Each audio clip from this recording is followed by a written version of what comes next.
ಯಾವ ಪರಮದಯ ನಿಧಿಯಾಗಿರುವಂತಹ ಪರಮ ಪಾವನ ಮೂರ್ತಿಯಾಗಿರುವಂತಹ ಸದ್ಗುರುನಾಥನ ದಿವ್ಯ ಚರಣಾರವಿಂದಗಳಲ್ಲಿ ಅನಂತ ದಂಡವತ್ ಪ್ರಣಾಮಗಳನ್ನು ಸಲ್ಲಿಸಿ ಅಧ್ಯಾತ್ಮ ವಿದ್ಯಾ ಸಂಪ್ರದಾಯ ಕರ್ತೃಗಳಾದ ಸಮಸ್ತ ಗುರು ಪರಂಪರೆಗೆ ಎಲ್ಲಾ ಸತ್ಸಂಪ್ರದಾಯದ ಮಹಾಜ್ಞಾನಿಗಳಿಗೆ ತ್ರಿಕರಣ ಪೂರ್ವಕವಾಗಿ ವಂದಿಸಿ ಈ ಸುಕ್ಷೇತ್ರದ ಒಡೆಯನಾಗಿರುವಂತಹ ಮಹಾಮಹಿಮಾಶಾಲಿಯಾದ ನಂಬಿದ ಸಮಸ್ತ ಭಕ್ತರ ಪಾಲಿಗೆ ಕಾಮಧೇನು ಕಲ್ಪವೃಕ್ಷನಾಗಿರುವಂತಹ ಶ್ರೀ ಮಲ್ಲಿಕಾರ್ಜುನ ಮಹಾಸ್ವಾಮಿಯ ಪಾದಾರವಿಂದಗಳಲ್ಲಿ ಅನಂತ ವಂದನೆಗಳನ್ನು ಸಲ್ಲಿಸಿ ಶ್ರೀ ಮಲ್ಲಿಕಾರ್ಜುನ ದೇವರ ನೂತನವಾಗಿ 15 ಲಕ್ಷ ರೂಪಾಯಿ ಖರ್ಚು ಮಾಡಿ ನಿರ್ಮಿಸಿರುವಂತಹ ಗಡ್ಡಿತೇರು ಈ ರಥೋತ್ಸವದ ಲೋಕಾರ್ಪಣೆ ಹಾಗೂ ಜಾತ್ರಾ ಮಹೋತ್ಸವದ ಈ ಶುಭ ಸಂದರ್ಭದಲ್ಲಿ ಈ ಧಾರ್ಮಿಕ ಸಭೆಯ ಪಾವನ ಸಾನ್ನಿಧ್ಯವನ್ನ ವಹಿಸಿಕೊಂಡಿರುವಂತಹ ಪರಮ ಪೂಜ್ಯರಾದ ಪ್ರಾತಃ ಸ್ಮರಣೀಯರೂ ಆದ ತ್ರಿಕಾಲ ಪೂಜಾ ನಿಷ್ಠರೂ ಆಗಿರುವಂತಹ ಶ್ರೀ ಷಟ್ಸ್ಥಲ ಬ್ರಹ್ಮ ಪೂಜ್ಯ ಶ್ರೀ ಬಸವಲಿಂಗ ಮಹಾಸ್ವಾಮಿಗಳ ಶ್ರೀಚರಣಗಳಲ್ಲಿ ಅನಂತ ವಂದನೆಗಳನ್ನು ಸಲ್ಲಿಸಿ ಒಟ್ಟಾರೆ ಈ ಕಾರ್ಯಕ್ರಮದಲ್ಲಿ ಪಾಲ್ಗೊಂಡು ತಮ್ಮ ಹಿತವಾದ ಮಿತವಾದ 4 ಮಾತುಗಳನ್ನ ಹೇಳಿ ದಯಮಾಡಿಸಿರುವಂತಹ ಎಲ್ಲ ಮಹಾನುಭಾವರಿಗೆ ವಂದಿಸಿ ಇಲ್ಲಿ ಸೇರಿರುವಂತಹ ಯಾವತ್ತೂ ಎನ್ನ ಗುರು ಹಿರಿಯರಿಗೆ ಮಹಾನುಭಾವರಿಗೆ ಎನ್ನ ಸಮಸ್ತ ತಾಯಂದಿರಿಗೆ ಅನಂತ ವಂದನೆಗಳು. ಎನ್ನಾತ್ಮೀಯ ಬಂಧುಗಳೇ, ಪರಮ ಪವಿತ್ರವಾಗಿರುವಂತಹ ಈ ಶುಭ ಸಂದರ್ಭದಲ್ಲಿ ಇಲ್ಲಿವರೆಗೆ ದಾನಿಗಳ ಸನ್ಮಾನ ನಡೆಯಿತು. ಅನೇಕ ಮಹಾನುಭಾವರ ಹಿತೋಪದೇಶವು ಕೂಡ ನಡೆಯಿತು. ನಾನು ನಮ್ಮ ಪ್ರವಚನ ಕಾರ್ಯಕ್ರಮನ ಕ್ಯಾನ್ಸಲ್ ಮಾಡಿದರೇನೋ ಅಂತ ತಿಳ್ಕೊಂಡಿದ್ದೆ. ನಂತರದಲ್ಲಿ ಗೊತ್ತಾಯ್ತು, ಇಲ್ಲ ನಿಮ್ಮ ಕಾರ್ಯಕ್ರಮ ಅತಿ ಅಂತ ಹೇಳಿದ್ರು.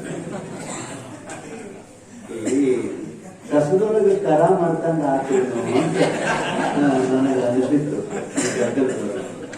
ಆದ್ರೂ ಕೂಡ ಸಮಯ ಕೊಟ್ಟಿದ್ದಾರೆ ಪುಣ್ಯಾತ್ಮರು, ಅವರಿಗೆ ಧನ್ಯವಾದಗಳನ್ನು ಹೇಳಿ, ಪುಣ್ಯಾತ್ಮರೇ ಬಹಳ ಲಕ್ಷ್ಯ ಕೊಟ್ಟು ತಾವು ಕೇಳಬೇಕು. ಈ ಧಾರ್ಮಿಕ ಸಭೆಯ ಹಿನ್ನೆಲೆಯಲ್ಲಿ ಬಹಳ ಮುಖ್ಯವಾಗಿರುವಂತಹ ಒಂದು ಮಾತನ್ನ ತಮಗೆ ಹೇಳಬೇಕು ಅಂತ ನಾವು ಸಂಕಲ್ಪ ಮಾಡಿವಿ. ನೀವು ಶಾಂತ ಚಿತ್ತರಾಗಿ ಶ್ರವಣ ಮಾಡುವ ಭರವಸೆ ನನಗೆ ಕೊಟ್ರಿ ಅಂತಂದ್ರೆ 4 ಮಾತುಗಳನ್ನ ನಾನು ಹೇಳುವ ಪ್ರಯತ್ನ ಮಾಡ್ತಾ ಇದ್ದೇನೆ. ನೆನಪಿರಲಿ ನಿಮಗೆ,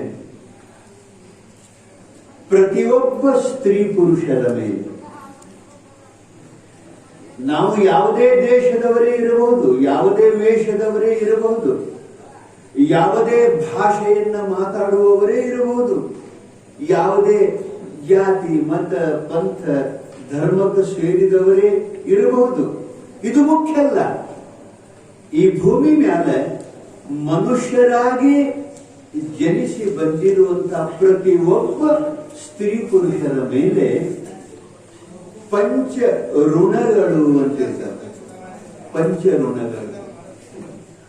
ಆ ಪಂಚ ಋಣಗಳನ್ನ ಯಾರಿಗೂ ತೀರಿಸಲಿಕ್ಕಾಗಂಗಿಲ್ಲ. ಆದ್ರೆ ಯಾರು ಈ ಪಂಚ ಋಣಗಳನ್ನ ನೆನಪಿನಲ್ಲಿಟ್ಟುಕೊಂಡು ಕೃತಜ್ಞತಾ ಭಾವದಿಂದ, ವಿನಮ್ರ ಭಾವದಿಂದ, ಸೇವಾ ಮನೋಭಾವದಿಂದ ಯಾರು ಬದುಕುತ್ತಾರೋ ಅವರ ಬದುಕು ಸಾರ್ಥಕ. ಯಾರು ಈ ಪಂಚ ಋಣಗಳನ್ನ ಮರೆತು ನಡೀತಾರೋ ಅವರ ಬದುಕು ನಿರರ್ಥಕ ಅನ್ನೋದನ್ನು ಮರೆತು. ಪಂಚ ಋಣಗಳನ್ನ ಅವು ಸ್ವಾಮೀಜಿಯವರ ಮೇಲೂ ಪಂಚ ಋಣಗಳದಾವ, ನನ್ನ ಮ್ಯಾಲೂ ಅದಾವ, ನಿಮ್ಮ ಮ್ಯಾಲೂ ಅದಾವ. ಅವನ ನೆನಪಿನಲ್ಲಿ ಇಟ್ಟುಕೊಂಡು ಬದುಕಬೇಕನ್ನೋದೇ ಬದುಕಿನ ಸಾರ್ಥಕತೆಯ ಮುಖ್ಯವಾದ ವಿಷಯ. ಹಂಗಾರೆ ಆ ಪಂಚ ಋಣಗಳು ನಮ್ಮ ಮ್ಯಾಲೆ ಯಾವ ಅನ್ನೋದು ಒಂದೇದು. ಮೊಟ್ಟ ಮೊದಲನೆಯ ಋಣ ಪರಮಾತ್ಮನ ಋಣ ಅಂತದ. ಪರಮಾತ್ಮನ ಋಣ ಅದು ಹೆಂಗ ಏನ ನಿಮಗೆ ಅದರ ಬಗ್ಗೆ ಹೇಳ್ತೀವಿ. ಮೊದಲ ಇವು 5 ಯಾವ್ಯಾವ ಅನ್ನೋದನ್ನ ನೆನಪಿನಲ್ಲಿ. ಆ ಬಳಿಕ ನಾ ಹೇಳುವಾಗ ಇನ್ನ 2ನೇದು ಯಾವುದು 3ನೇದು ಯಾವುದು ಅಂತ ಕೇಳಿದಾಗ ನೀವು ಹೇಳಬೇಕು. ಮತ್ತೆ ನಾವು ನಿಮಗೆ ನಾ ಮೊದಲು ಹೇಳ್ತೇನೆ, ಒಂದು 2, 3, 4 ಸಲ ಹೇಳ್ತೇನೆ. ಆದ್ರೆ ನಂತರದಲ್ಲಿ ಇನ್ನು ಯಾವುದು ಅಂತ ಕೇಳಿದಾಗ ನೀವು ಹೇಳಬೇಕು ಅನ್ನೋದು. ಯಾಕಂತ ಕೇಳಿದ್ರೆ ನನಗೆ ಮರೆಯುವ ಸ್ವಭಾವ ಐತಿ. ಅದಕ್ಕೆ ಪಂಚ ಋಣಗಳು ಪರಮಾತ್ಮನ ಋಣ ಅಂತದ. 2ನೇದು ನಮ್ಮ ಮ್ಯಾಲ ನಮಗೆ ಜನ್ಮ ಕೊಟ್ಟಿರುವಂತ ತಾಯಿ ತಂದೆಯ ಋಣ ಅಂತ. ಆ ಬಳಿಕ ಬರುವಂತಹದ್ದು 3ನೇದು ಗುರುವಿನ ಋಣ ಅಂತ. ಆ ಬಳಿಕ ಬರುವಂತಹದ್ದು 4ನೇದು ಸಮಾಜದ ಋಣ ಅಂತದ. ನಾವು ಎಷ್ಟೇ ದೊಡ್ಡವರಿದ್ದರೂ ಸಮಾಜವನ್ನು ಬಿಟ್ಟು ಬದುಕಲಿಕ್ಕೆ ಆಗಂಗಿಲ್ಲ. ಹಾಗಾಗಿ ಸಮಾಜದ ಋಣ ಇದು 4ನೇದು. ಆ ಬಳಿಕ ಬರುವಂತಹದ್ದು 5ನೇದು, ಇದಕ್ಕ ಭೂತ ಋಣ ಅಂತ ಕರೀತಾರೆ. ಮತ್ತು ಭೂತ ಅಂದ್ಕೊಳ್ಳಿ ದೆವ್ವ ಅಂತ ತಿಳ್ಕೊಂಡ್ರಿ. ಮತ್ತೆ ಭೂತ ಅಂದ್ರೆ ಪಂಚ ಮಹಾಭೂತಗಳು ಅಥವಾ ನಿಸರ್ಗ ಅಂತ ತಿಳ್ಕೊಳ್ಳಿ. ನಿಸರ್ಗ. ಈ ಪಂಚ ಋಣಗಳು ನಮ್ಮ ಮ್ಯಾಲ ಅದ. ಇವನ್ನ ಯಾ ಅಪ್ಪನೂ ಇಲ್ಲಿ ತನಕ ತೀರಿಸಿಲ್ಲ. ನೆನಪಿಟ್ಟುಕೊಳ್ಳಿ, ಯಾ ಅವತಾರಿಗಳು ಕೂಡ ಈ ಋಣಗಳನ್ನು ತೀರಿಸಿಲ್ಲ, ತೀರ್ಸಕ್ ಆಗಂಗಿಲ್ಲ. ಆದ್ರೆ ನೆನಪಿನಲ್ಲಿ ಇಟ್ಟುಕೊಂಡು ಕೃತಜ್ಞತಾ ಮನೋಭಾವನೆಯಿಂದ ಬದುಕಿದ್ರೆ ನಮ್ಮ ಬದುಕು ಸಾರ್ಥಕ ಆಗತಿ. ಮರ್ತೀವಿ ಅಂತಂದ್ರೆ ನಮ್ಮ ಬದುಕು ನಿರರ್ಥಕ ಆಗಿದೆ. ಅದ್ರಾಗ ಬರುವಂತದ್ದು ಮೊಟ್ಟ ಮೊದಲನೆಯ ಋಣ ಕೃಪಾ, ಅಂದರೆ ಪರಮಾತ್ಮನ ಋಣ. ಅದೇನು? ನಿಮ್ಮ ಮ್ಯಾಲ ಪರಮಾತ್ಮನ ಋಣ ಏನು ಅನ್ನೋದು ಗೊತ್ತಾದಾಗ ನಿಮಗ ಮಲ್ಲಿಕಾರ್ಜುನನ ಮೇಲೆ ಭಕ್ತಿ ಹುಟ್ಟಿದೆ ಹೊರತು ಪರಮಾತ್ಮನ ಋಣ ಏನನ್ನೋದು ಗೊತ್ತಿಲ್ಲ ಅಂತಂದ್ರೆ ನಿಮಗೆ ಭಕ್ತಿ ಹುಟ್ಟಲಿಕ್ಕೆ ಸಾಧ್ಯನೇ ಇಲ್ಲ. ಪರಮಾತ್ಮನ ಋಣ ಏನು ಅಂತ ಕೇಳಿದ್ರೆ, ನನಗೂ ಮತ್ತು ನಿಮಗೂ ಆ ಪರಮಾತ್ಮ ಸರ್ವಶ್ರೇಷ್ಠವಾಗಿರುವಂತ ಅರಿವಿನ ಜನ್ಮವನ್ನು ಕೊಟ್ಟು ಹುಟ್ಟಿಸಿದಾನಲ್ಲ, ಮನುಷ್ಯ ಜನ್ಮವನ್ನು ಕೊಟ್ಟು ಹುಟ್ಟಿಸಿದಾನಲ್ಲ, ಇದು ಅವನ ಬಹಳ ದೊಡ್ಡ ಕೃಪ, ಋಣ.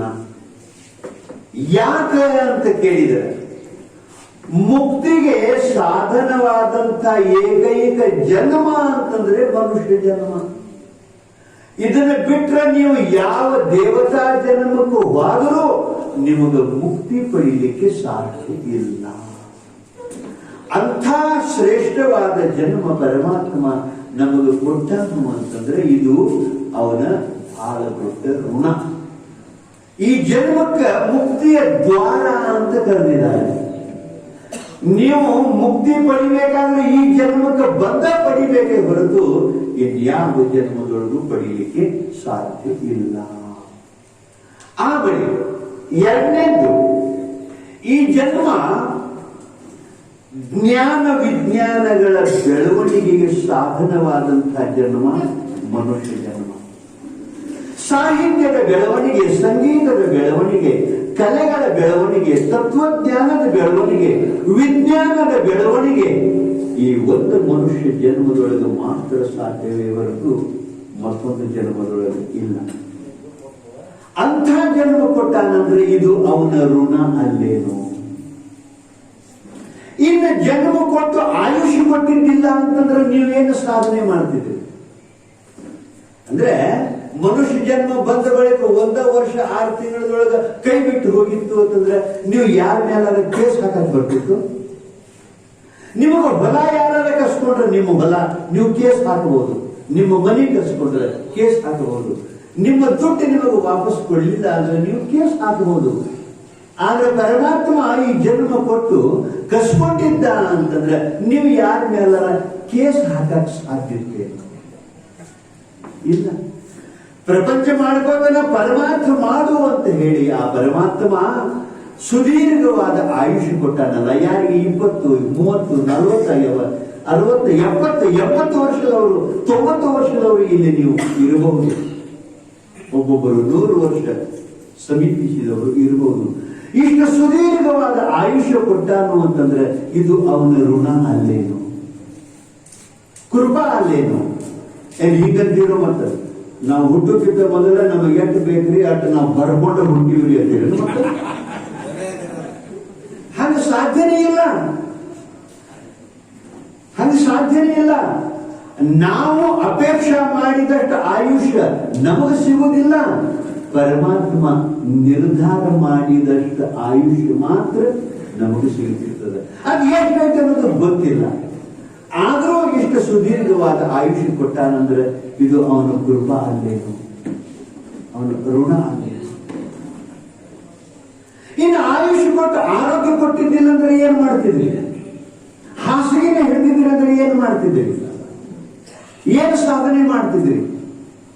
ಕಾಯಮ ದವಾಖಾನೆಯಾಗ ನಾವು ಮಲಗುವಂತ ಪಾಳೆ ಬಂದಿತ್ತಂದ್ರೆ ಏನ್ ಮಾಡ್ತಿದ್ರಿ? ಆರೋಗ್ಯನ ಕೊಟ್ಟಾನಂತಂದ್ರೆ ಇದು ಅವನ ಋಣ ಅಲ್ಲ. ಆರೋಗ್ಯ ಕೊಟ್ಟು ನಿಮಗೆ ಹೊಟ್ಟೆ ತುಂಬ ಅನ್ನ ಕೊಟ್ಟಿಲ್ಲೇನು? ಎಲ್ಲ ಅವಯವಗಳನ್ನು ಕೊಟ್ಟಿಲ್ಲೇನು? ನೀವು ಅಂಗವಿಕಲರನ್ನು ನೋಡಿಲ್ಲೇನು?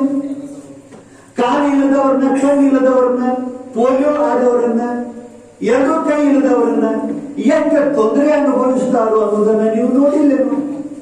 ಹಂಗಾರೆ ಅವ್ರನ್ನ ನೋಡಿದಾಗ ಹೇ ಪರಮಾತ್ಮ, ಅವನು ನೋಡಿದರೆ ಎಷ್ಟು ತೊಂದರೆ ಅನುಭವಿಸ್ತಾನೋ, ಹೇ ಭಗವಂತ ನನಗೆ ಸಂಪೂರ್ಣ ಅವಯವಗಳನ್ನು ನೀ ಕೊಟ್ಟಿ ಅಂತ ಹೇಳಿದರೆ ಅವನ ಉಪಕಾರ ಸ್ಮರಣೆ ನಮಗೆ ಬರಬೇಕು. ಈ ಅವಯವಗಳನ್ನ ಪರಮಾತ್ಮ ಕೊಟ್ಟಿದ್ದೇನೆ. ಹೀಗಂತಿರೋ ಏನೇನ್ರಿ ಇದನ್ನೆಲ್ಲ ನಮ್ಮ ತಾಯಿ ತಂದೆ ಮಾಡಿ ನಮ್ಮನ್ನು ಹುಷಾರು ಅಂತೇಳಿ ಸಾಧ್ಯನೇ ಇಲ್ಲ. ಅವರು ನಮಗೆ ಜನ್ಮ ಕೊಡಾಕ ನಿಮಿತ್ತ ಮಾತ್ರವೇ ಹೊರತು ಈ ದೇಹದ ರಚನೆ ಮಾಡುವಲ್ಲಿ ಅವರಿಗೆ ಸಾಮರ್ಥ್ಯ ಇಲ್ಲ. ಒಂದ್ ವೇಳೆ ಹಂಗಿತ್ತು ಅಂತಂದ್ರೆ ಹಂಗಾರೆ ಕಣ್ಣು ಇಲ್ದವ್ರು ಎಷ್ಟೋ ಮಂದಿ ಹುಟ್ಟ್ಯಾರ, ಅವ್ರಿಗೆ 2 ಕಣ್ಣು ಮಾಡಿ ಯಾಕೆ ಹಾಕ್ಬಾರ್ದು? ಈ ಅವ್ವ ಅಪ್ಪ ಪೋಲಿಯೋ ಆದವ್ರಲ್ಲ ಅವ್ರಿಗೆ ಯಾಕೆ 2 ಕಾಲ ಮಾಡಿ ಹಾಕಬಾರ್ದು? ಇವ್ರ ಕೈಯಾಗಿಲ್ಲ, ಇವರು ಬರೀ ನಿಮಿತ್ತ ಅಷ್ಟ. ಆ ಮಗುವಿಗೆ ಜನ್ಮ ಕೊಡಾಕ ನಿಮಿತ್ತ ಅಷ್ಟ. ಆದ್ರೆ ದೇಹದ ರಚನೆ ಇವರು ಕೈಯೊಳಗಿಲ್ಲ. ಹಾಗಾರ ಸರ್ವಾಂಗ ಸುಂದರವಾದಂತ ದೇಹವನ್ನು ಕೊಟ್ಟಾನು ಅಂತಂದ್ರೆ ಅವನ ಋಣ ಅಲ್ಲೇನು? ಹೊಟ್ಟೆ ತುಂಬ ಅನ್ನ, ನೀರ, ಗಾಳಿ, ಒಂದು ಗುಡಿಸಲಾರ ಕೊಟ್ಟಾನೇನು ಇರಾಕ ನಮಗ ಉಪವಾಸ ಇಟ್ಟಾನೇನು? ಈಗ ಎಷ್ಟೋ ಮಂದಿ 70-80 ವರ್ಷದವ್ರು ಇಲ್ಲಲ್ಲ, ಎದುರಿಗೆ ಕೂತೀರಿ. ನಿಮಗೆ ಭಗವಂತ ಉಪವಾಸ ಇಟ್ಟಾನೆ, ನಿಮಗೆ ಮೈ ತುಂಬ ಅರಿವು ಕೊಟ್ಟಾನೋ? ಒಂದು ಇರಾಕ ಒಂದು ಗುಡಿಸಲು ಹಂತದ ಮರ್ಯಾದೆ ಕೊಟ್ಟಾನಿಲ್ಲೋ? ದುಡಿಯುವ ಶಕ್ತಿ ಕೊಟ್ಟಾನಿಲ್ಲೋ? ವಿಚಾರ ಮಾಡುವ ಯುಕ್ತಿ ಕೊಟ್ಟಾನಿಲ್ಲೋ? ನಿಮಗ ಬುದ್ಧಿ ಕೊಟ್ಟಾನಿಲ್ಲೋ? ಇದೆಲ್ಲ ಯಾರ ದಾನಿದು? ಯಾರ ದಾನಿದು? ಈಗ ನೀವು ರೈತರದಿರಿ ಅಂತ ಹೇಳಿದರೆ ಆಗಲೇ ಹೇಳಿದ್ರು, ಇಲ್ಲಿ ರೈತರು ಮಾಡಿದ್ರಿ ಅಂದ್ರೆ ರೈತರಿದಿರಲ್ಲ, ನೀವು ಬಿತ್ತಿ ಬೆಳೆಯುವಂತ ಭೂಮಿಯನ್ನು ಕೊಟ್ಟವರು ಯಾರು? ನೀವು ಕಟ್ಕೊಳ್ಳುವಂತ ಮನಿ ಭೂಮಿ ಮೇಲೆ ಕಟ್ಕೊತೀರಿ. ಗುಡಿ ಮಸೀದಿಗಳ ಭೂಮಿ ಮೇಲೆ ಕಟ್ಕೊತೀರಿ. ನೀವು ಇಲ್ಲಿ ಭೂಮಿ ಮೇಲೆ ಕುಂತೀರಿ. ಒಂದು ಮುಟ್ಟಿಗೆ ಮಣ್ಣ ಮಾಡಕ್ ಸಾಧ್ಯದ ಏನು? ವಿಜ್ಞಾನಿಗಾದರೂ ಸಾಧ್ಯದ ಏನು? ಇಲ್ಲ ಅಂತಂದಾಗ ಹಾಗಾದ್ರೆ ಈ ಭೂಮಿ ಅವನ ದಾನ ಅಲ್ಲೇನು? ಅವನ ಉಪಕಾರ ಅಲ್ಲೇನಿದು? ಅದಕ್ಕೆ ನಮ್ಮ ಶರಣರು ಹೇಳಿದರು, ಏನ್ ಹೇಳಿದ್ರು? ಇಳೆ ನಿಮ್ಮ ದಾನ. ಇಳೆ ಅಂದ್ರೇನು? ಭೂಮಿ. ಇಳೆ ನಿಮ್ಮ ದಾನ, ಬೆಳೆ ನಿಮ್ಮ ದಾನ, ಮಳೆ ನಿಮ್ಮ ದಾನ, ಸುಳಿದು ಸೂಸುವ ಗಾಳಿಯು ನಿಮ್ಮ ದಾನ, ಎತ್ತು ನಿಮ್ಮ ದಾನ, ಬಿತ್ತು ನಿಮ್ಮ ದಾನ. ನೀವು ರೈತರು, ನಿಮಗೆ ಎತ್ತು ಬೇಕು, ನಿಮಗೆ ಬಿತ್ತಾಕ ಬೀಜ ಬೇಕು.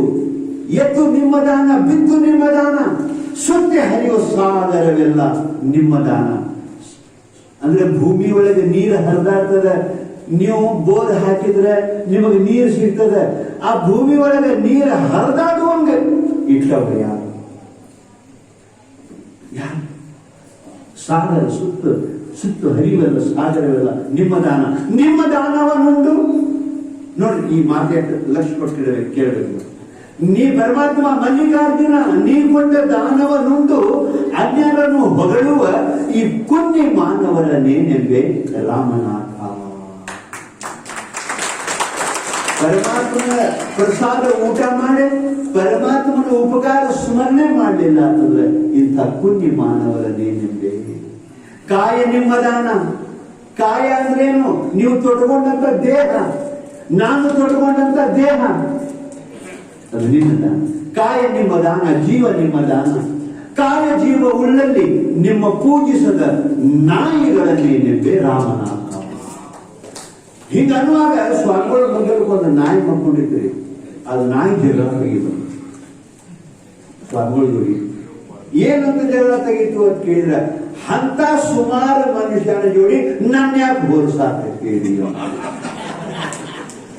ಇವು ಸ್ವಾಮಿಗಳು ಏನಂದ್ರು, ಕಾಯ ನಿಮ್ಮ ದಾನ, ಜೀವ ನಿಮ್ಮ ದಾನ, ಆ ಕಾಯ ಜೀವ ಉಳ್ಳಲ್ಲಿ ನಿಮ್ಮ ಪೂಜಿಸದ ನಾಯಿಗಳನ್ನೇನೆಂಬೆ ಅನ್ಕೂಡ ನಾಯಿ ಸಿಟ್ಟು ಬಂತು. ಪರಮಾತ್ಮನ ಮರದವನ ಜೋಡಿ ನನ್ನ ಯಾಕೆ ಹೋಲಿಸಾಕತ್ತೀರಿ ಅಂತ ನಾಯಿ ಕೇಳಿದ್ರು.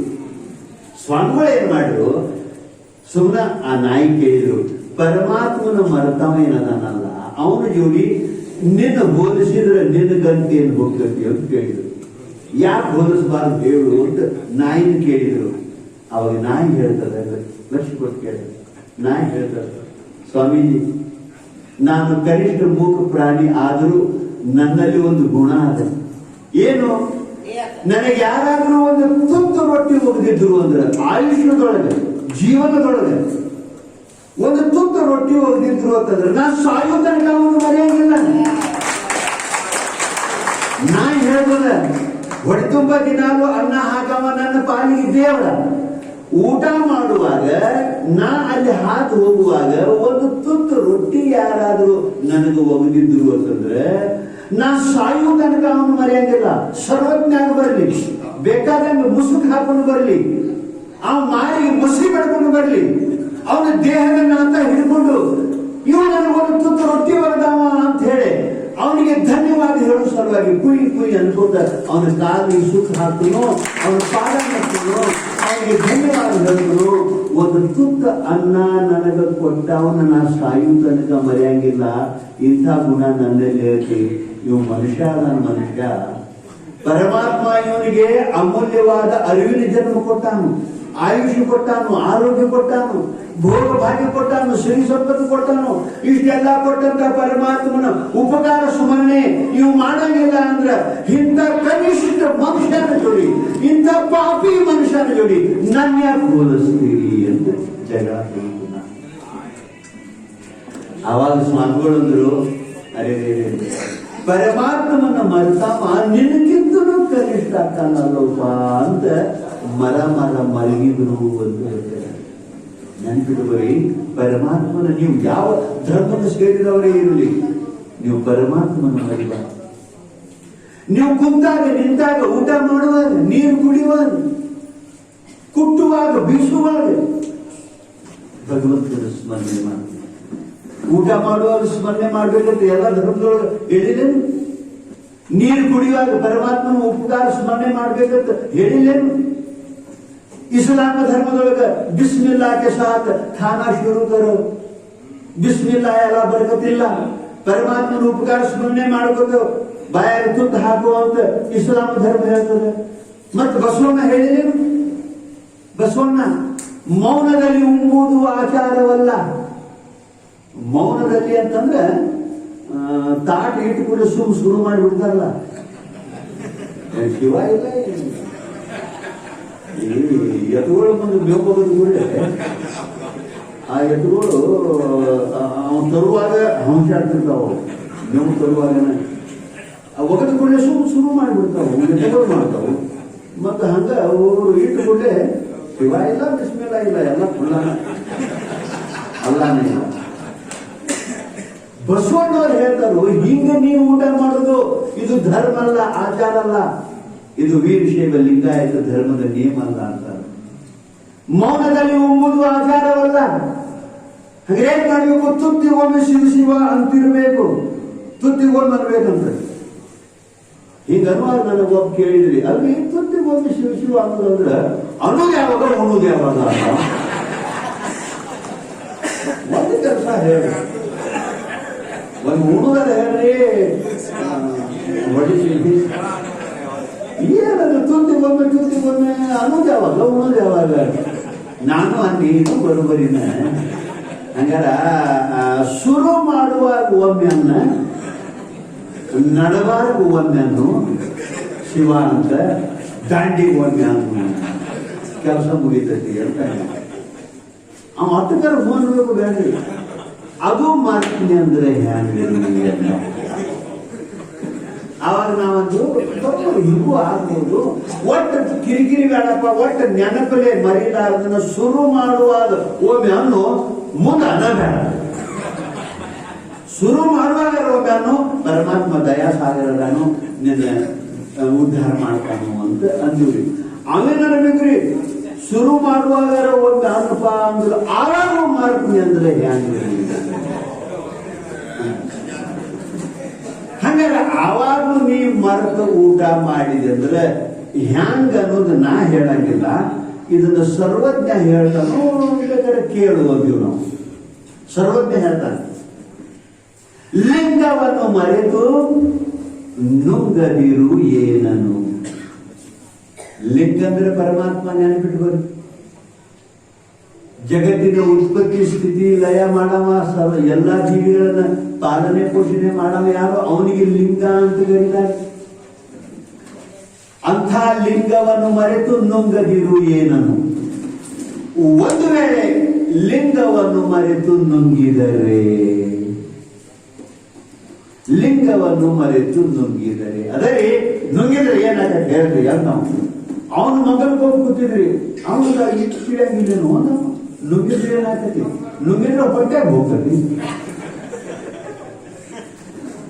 ನುಂಗಿದ್ರೆ ಹೊಟ್ಟೆಗೆ ಹೋಗ್ತೈತಿ. ಖರೆ ಪರಮಾತ್ಮನ ನೆನಸಲಿಲ್ಲ ಅಂದ್ರೆ ಏನಾಗತಿ? ಏನಾಗಂಗಿಲ್ಲ, ಸಣ್ಣಾಗಿ ಹೋಗ್ತೈತ.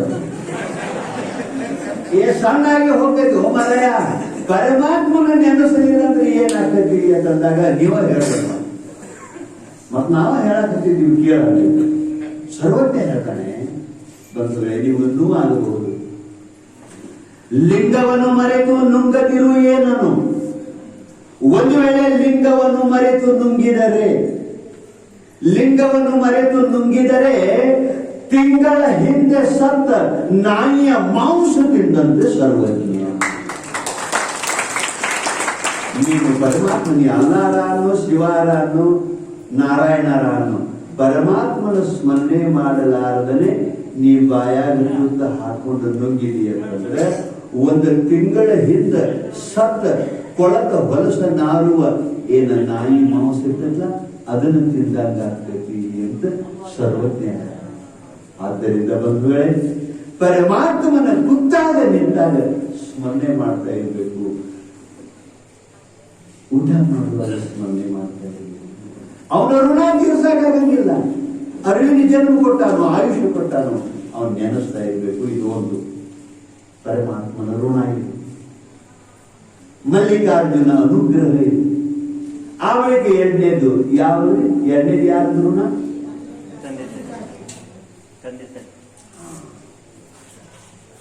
ಇದ್ರಾಗ ಒಂದಿಟ್ಟು ಸೂಕ್ಷ್ಮ ನೆನಪಿಡುವುದು. ಒಬ್ಬರು ತಾಯಿ ತಂದೆ ಅಂದ್ರಿ, ಒಬ್ಬರು ತಂದೆ ತಾಯಿ ಅಂದ್ರಿ.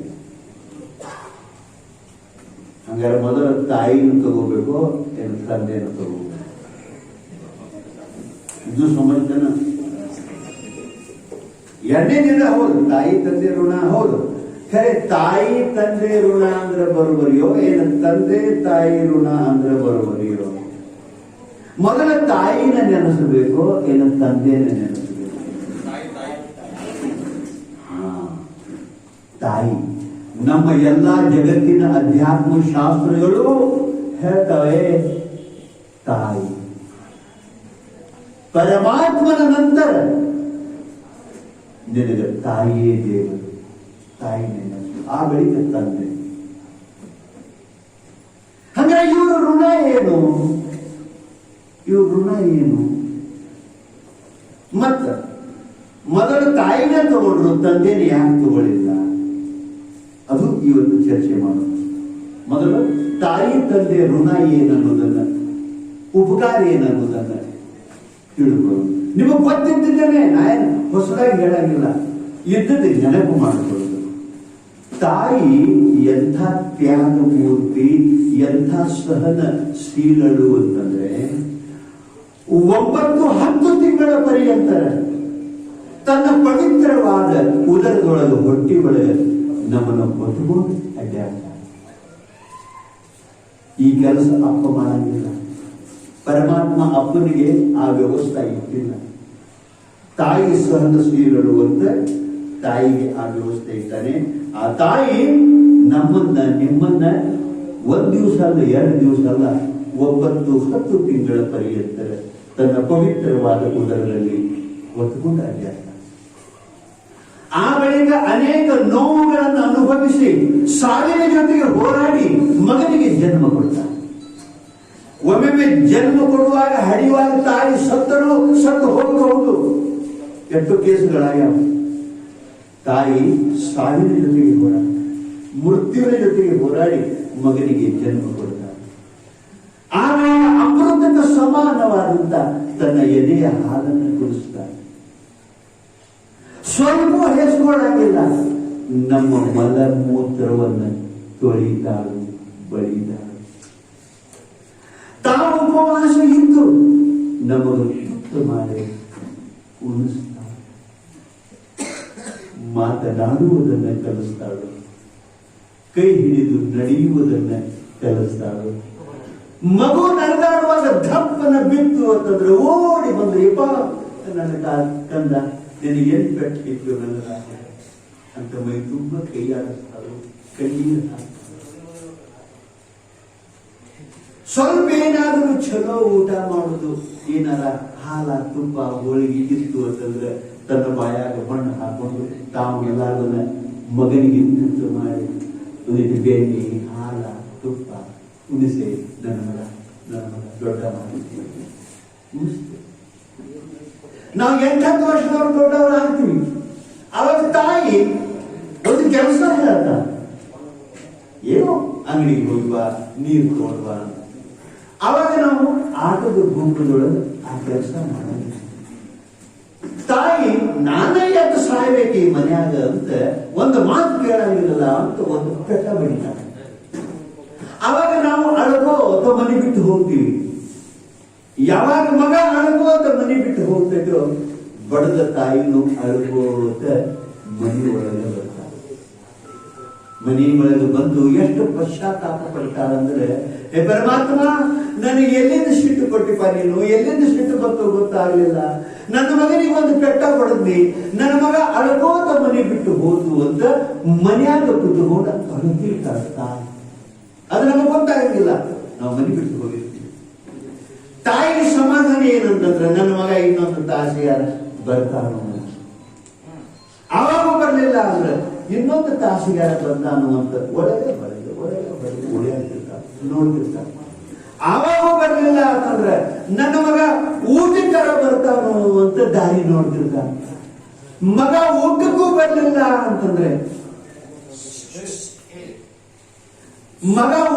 ಬರ್ಲಿಲ್ಲ ಅಂತಂದ್ರೆ ಅವಾಗ ತಾಯಿ ಹುಚ್ಚಾಗ್ತಾಳೆ. ನಿಮಗೆ ನೆನಪಿರ್ಲಿ, ತಾಯಿ ಹುಚ್ಚಾಗ್ತಾಳೆ.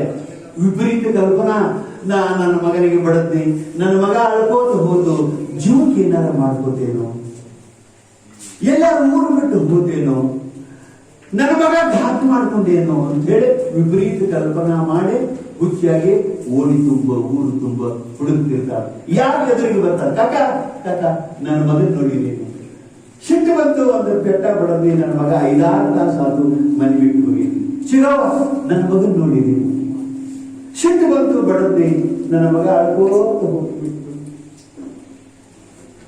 ಅವಾಗ ಯಾರಾದ್ರೂ ಒಬ್ಬರು ಆ ಊರ ಹೊರಗೆ ಗುಡಿ ಕಟ್ಟಿ ಮ್ಯಾಲ ಕೂತ ಆಡಕಟ್ಟ ನೋಡುವ ಅಂದ್ರ ಸಾಕು, ತಾಯಿ ಓಡಿ ಬರ್ತಾಳು ಮಗನ ಅಂತೆಗೆ ಕೈ ಮುಕ್ಕೊಂಡು ನಿಂತ್ಕೊಂಡು ಏನಂತ ಗೊತ್ತೈತಿ, ಹಳದುತ್ತಾನೆ, ಯಪ್ಪ ಯಪ್ಪ ಇದೊಮ್ಮೆ ಬಡದಿದ್ದು ತಪ್ಪಾಗಿತ್ತು ತಾಯಿ, ನಾ ಸಿಟ್ಟು ಬಂತು ನಿನಗೆ ಬಡದ್ವಿ, ಇದೊಮ್ಮೆ ಬಡದಿದ್ದು ತಪ್ಪಾಗಿತ್ತು ಯಪ್ಪ, ಇದನ್ನು ಬಿಡಂಗಿಲ್ಲ, ಇನ್ನೊಂದು ಬಿಡಂಗಿಲ್ಲ, ನಾ ಇನ್ನೊಮ್ಮೆ ನಿನಗೆ ಏನು ಕೆಲಸ ಹೇಳಂಗಿಲ್ಲ, ನನ್ನ ಗಂಡ ನಿಮ್ಮ ಮನೆಗೆ ಬಂದು ಊಟ ಮಾಡಿ ಆಡಿದ್ರೆ ಸಾಕು, ಸಾಲಿ ಹೋಗಬೇಕಾದ್ರೆ ನಿಮ್ಮ ಮನೆಗೆ ಬಂದು ಊಟ ಆಡಿದ್ರೆ ಸಾಕು, ನನ್ನ ಗಂಡ ನಿನ್ನ ಕೈ ಮುಗಿತನು, ನಿನ್ನ ಕಾಲು ಬೀಳ್ತನು, ಇದೊಮ್ಮೆ ನಂದು ತಪ್ಪಾಗೈತಿ, ನನಗೇನು ಹೊಡಿತೆ ಹೊಡಿ, ಏನು ಬಡಿತೆ ಬಡಿ, ಏನು ಶಿಕ್ಷಾ ಕೊಡ್ತಿ ಕೊಡು, ಖರೆ ನನ್ನ ಗಂಡ ನೀ ಮನೆಗೆ ಬರಬೇಕು, ನೀ ಮನೆಗೆ ಬರೋ ತನಕ ನಾನು ನಿನ್ನ ಬಿಡಂಗಿಲ್ಲ ಅಂತ ನಿನ್ನ ಕೈ ಮುಗಿತನು, ನಿನ್ನ ಕಾಲು ಬೀಳ್ತನು ಅಂತ ಹೇಳಿ ಹಲ್ವೆ ಮಗನ ಮನೆಗೆ ಕರ್ಕೊಂಡು ಹೋಗಿ ಹೊಟ್ಟೆತುಂಬ ತುತ್ತ ಮಾಡಿ ಉಣಿಸಿ ನಗುವಂತ ಮಗುವಿನ ಮುಖ ನೋಡಿ ಸಂತೋಷ ಪಡುವಂತ ತಾಯಿಯ ಋಣ ನನಗಾಗಲಿ ನಿಮಗಾಗಲಿ ತೀರಿಸಲಾಗ ಆಗಿದ್ದೇನು. ಇದು ತಾಯಿ. ತಂದೆಯಾದ ಅವ ಎಂಥ ಪರಮೋಪಕಾರಿ, ನಮ್ಮನ್ನ ಪಾಲನೆ ಮಾಡಬೇಕು, ಪೋಷಣೆ ಮಾಡಬೇಕು, ನಮ್ಮನ್ನು ವಿದ್ಯಾವಂತರನ್ನಾಗಿ ಮಾಡಬೇಕು, ಸುಶಿಕ್ಷಿತರನ್ನಾಗಿ ಮಾಡಬೇಕು ಅಂತ ಹೇಳಿ ರಾತ್ರಿ ಹಗಲಿ ಕೂಲಿ ಕೆಲಸ ಮಾಡಬೇಕಾಗ ಕೂಲಿ. ನನ್ನ ಮಗ ಯಾರ ಮನೆ ಮುಂದೆ ಹೋಗಿ ಕೈ ಒಡ್ಡಿ ಬೇಡಿರುವಾಗ ಅವ ಸೇತಿಗೆ ಮಾಡಿದ್ರು ಸ್ವತ್ತ ತನ್ನ ಕೈಗೆ ಮಾಡಿದ್ರು, ವ್ಯಾಪಾರ ಮಾಡಿದ್ರು, ತನ್ನ ನೌಕರಿ ಮಾಡಿದ್ರು, ತನ್ನ ಕಾಲ ಮೇಲೆ ತಾನು ನಿಲ್ಲಬೇಕೆ ಹೊರತು ಯಾರ ಮನೆ ಮುಂದೆ ಹೋಗಿ ಬೇಡಿರಬಾರ್ದು. ಹಂಗ ನನ್ನ ಮಗನಿಗೆ ಶಾಲೆ ಕಲಿಸ್ತನು, ಹಂಗ ನನ್ನ ಮಗನಿಗೆ ವಿದ್ಯಾ ಕೊಡಿಸ್ತನು ಅಂತ ಹೇಳಿ ರಾತ್ರಿ ಹಗಲಿ ಮೇಯಾಗ ಜ್ವರ ಬಂದ್ರು ಕಲ್ಲು ಹೊರಗೆ ಹೋಗ್ತಾನೆ, ಹೊಲಕ್ಕೆ ಹೋಗ್ತಾನೆ. ನಾವು ಶಾಲೆ ಕಲಿತ ಬಳಿಗೆ ನೌಕರಿ ಮಾಡ್ತೀವಿ, ನೌಕರಿ ಮಾಡಕ್ಕೆ ಬೆಂಗಳೂರಿಗಾರ ಹೋಗ್ತೀವಿ, ಬಾಂಬೆಗಾರ ಹೋಗ್ತೀವಿ, ದುಬೈಗಾರ ಹೋಗ್ತೀವಿ, ಅಮೇರಿಕಾರ ಹೋಗ್ತೀವಿ. ಆದರೂ ಕೂಡ ಹಳ್ಳಿಯಾಗಿದ್ದ ತಾಯಿ ತಂದೆಗಳು ದಿನಾಲು ಮಲ್ಲಿಕಾರ್ಜುನ ದೇವರಂತೆ ಅವನಂತೆ ಬಂದು ಬೇಡ್ಕೊಂಡಿರ್ತಾರೆ, ಪರಮಾತ್ಮ ನನ್ನ ಮಗ ಸಾಲಿ ಕಲಿತ ಬಳಿಗೆ ಹಾಗ ಸಣ್ಣವಾಗಿ 5-6 ವರ್ಷದ ಆಗೋ ತನಕ ನಮ್ಮ ಕೈಯಾಗಿದ್ದ. ನಂತರ ಸಾಲಿ ಕಲ್ಕೋತ ನೌಕರಿ ಮಾಡ್ಕೋತ ಊರ ಬಿಟ್ಟು ಹೋಗ್ಯಾರ.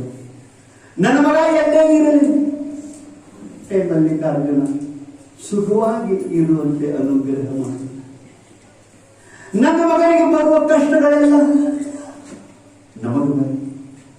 ನನ್ನ ಮಗನಿಗೆ ಬರುವ ದುಃಖ ದುಮ್ಮಾನಗಳೆಲ್ಲ ನಮಗೆ ಬರಲಿ. ನನ್ನ ಮಗನಿಗೆ ಬರುವ ರೋಗಗಳೆಲ್ಲ ನನಗೆ ಬರಲಿ. ನಂದಾಗೈತಿ ಹೋಗಿ. ನನ್ನ ಮಗನಿಗೆ ಬರುವ ಸಾವು ನಮಗೆ ಬರಲಿ. ನಮ್ಮ ಉಳಿದ ಆಯುಷ್ಯ ನನ್ನ ಮಗನಿಗೆ ಹತ್ತಲಿ ಅಂತ ಹೇಳಿ ಹಳ್ಳಿಯಾಗಿ ಇರುವಂತಹ ತಾಯಿ ತಂದೆಗಳು ದಿನಾಲು ಪರಮಾತ್ಮನಲ್ಲಿ ಪ್ರಾರ್ಥನೆ ಮಾಡ್ತಾರಂತಂದ್ರೆ ಇಂಥ ಪರಮ ಉಪಕಾರಿಗಳ ಋಣ ನಮಗೆ ತೀರಿಸಲಾಗ ಆಗಿದೆ. ಅಂತವ್ರು ನಾವು ಇವತ್ತು ಹೊಡಿತೀವಿ, ಬಡಿತೀವಿ, ಬೈತೀವಿ, ಹೊರಗೆ ಹಾಕ್ತೀವಿ ಅಂತಂದ್ರೆ ನಾವೆಂಥ ಮಕ್ಕಳಪ್ಪ. ತಾಯಿ ತಂದೆಗಳು ಕಣ್ಣೀರು ಹಾಕುವಂಗ ಮಾಡ್ತೀವಿ ಅಂತಂದ್ರೆ ನಾವು ಎಂಥ ಮಕ್ಕಳಪ್ಪ.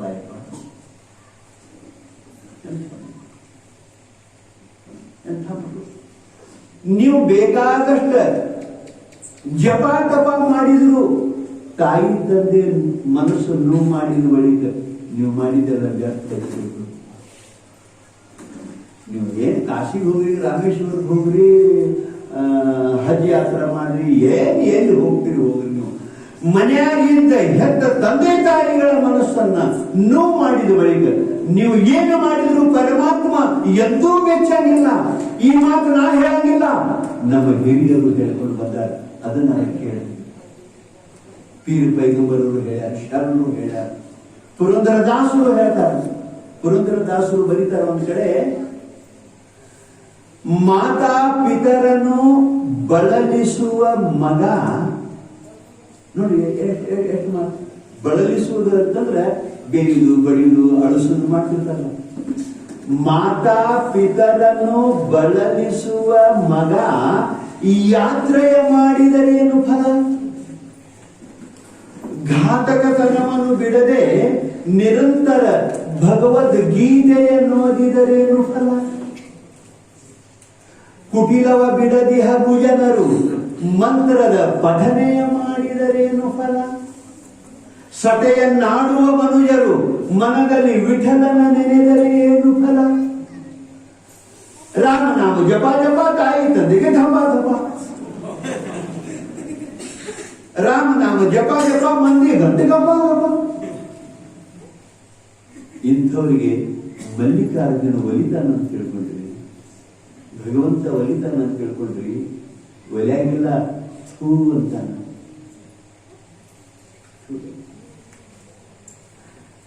ಅದಕ್ಕೆ ಅವರ ಸೇವಾ ಮಾಡುವುದನ್ನು ನಾವು ಕಲಿಯಬೇಕು.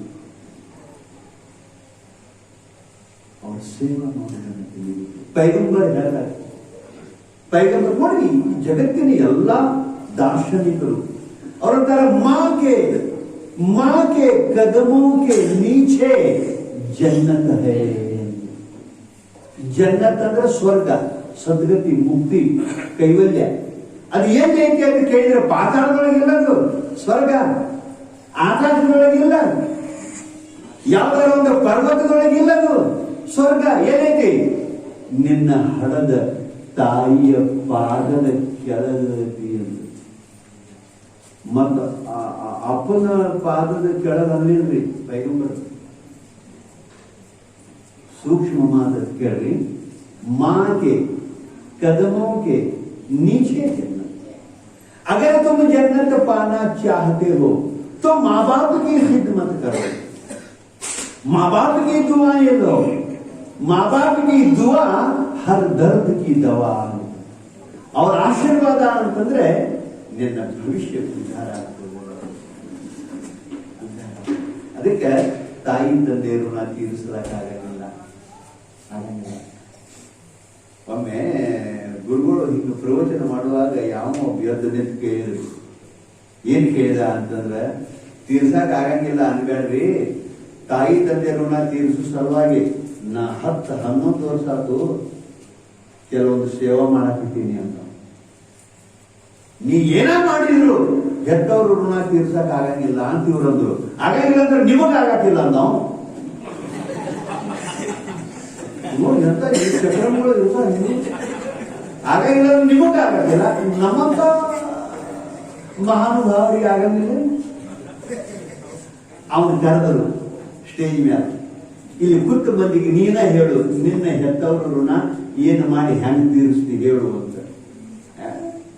ತೀರ್ಸು ಸಲುವಾಗಿ ನಾ 10-11 ವರ್ಷ ಕೆಲವೊಂದು ನೇಮ ಹಿಡಿದ ಏನು ತಾಯಿ ತಂದೆ ಊಟ ಮಾಡಿ ಮಲಗಿದ್ರು ಅಂತಂದ್ರ ಅವ್ರಿಗೆ ನಿದ್ರೆ ಹತ್ತು ತನಕ ಸ್ವತಃ ನಾ ಅವ್ರ ಪಾಲು ಸೇವಾ ಮಾಡ್ತೀನಿ ಅಂದವ. ಮಾಡ್ತಿದ್ ಮತ್ ಹೆಂಡತಿಗೆ ಹೇಳಿದ್ರೆ ಮಾಡ್ತಾರ, ಮಕ್ಕಳಿಗೆ ಹೇಳಿದ್ರೆ ಮಾಡ್ತಾವ. ಅರೆ ನನ್ನ ತಾಯಿ ತಂದೆ ಋಣ ನಾನ ತೀರಿಸಬೇಕಂತ ಆಣಿ ಹಾಕೊಂಡನಿ ಅವ್ರು ಮಲಗಿದ್ರು ಅಂತಂದ್ರೆ ಪಾದ ಸೇವಾ ನಾ ಮಾಡ್ತೀನಿ. ಎರಡನೇದು ಅವ್ರು ಏನಾರ ಬೇಡಿದ್ರಂದ್ರೆ ಇಲ್ಲ ನಂಗೆ ತಂದು ಕೊಡ್ತೀನಿ. ಒಂದ್ ವೇಳೆ ಬೇಡರು ಅಂತಂದ್ರೆ ಅದು ಅವ್ರ ಆಶೀರ್ವಾದ ಅಂತ ತಿಳಿದು ಸ್ವೀಕಾರ ಮಾಡ್ತನು. ಅವ್ರ ಹಜ್ ಯಾತ್ರಾ ಮಾಡ್ತನು ಅಂದ್ರು, ವ್ಯವಸ್ಥೆ ಮಾಡೀನಿ ಅದ್ರದ್ದು. ನೀನು ಬರ್ಬೇಕು ನಮ್ಮ ಸೇವಾ ಮಾಡಕ್ ಅಂದ್ರು. ನಾನು ಅವ್ರ ಜೋಡಿ ಹೋಗಕ್ ತಯಾರಾಗಿದ್ದೀನಿ.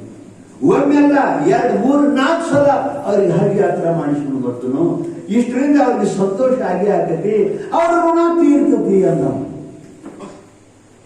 ಆವಾಗ ಗುರುಗಳು ಹೇಳ್ತಾರು, ನೀ ಇಟ್ಟು ಸೇವಾ ಮಾಡಿದ್ರು ಅವರ ಋಣ ನಿನಗೆ ತೀರ್ಸಕ್ ಆಗಂಗಿಲ್ಲ.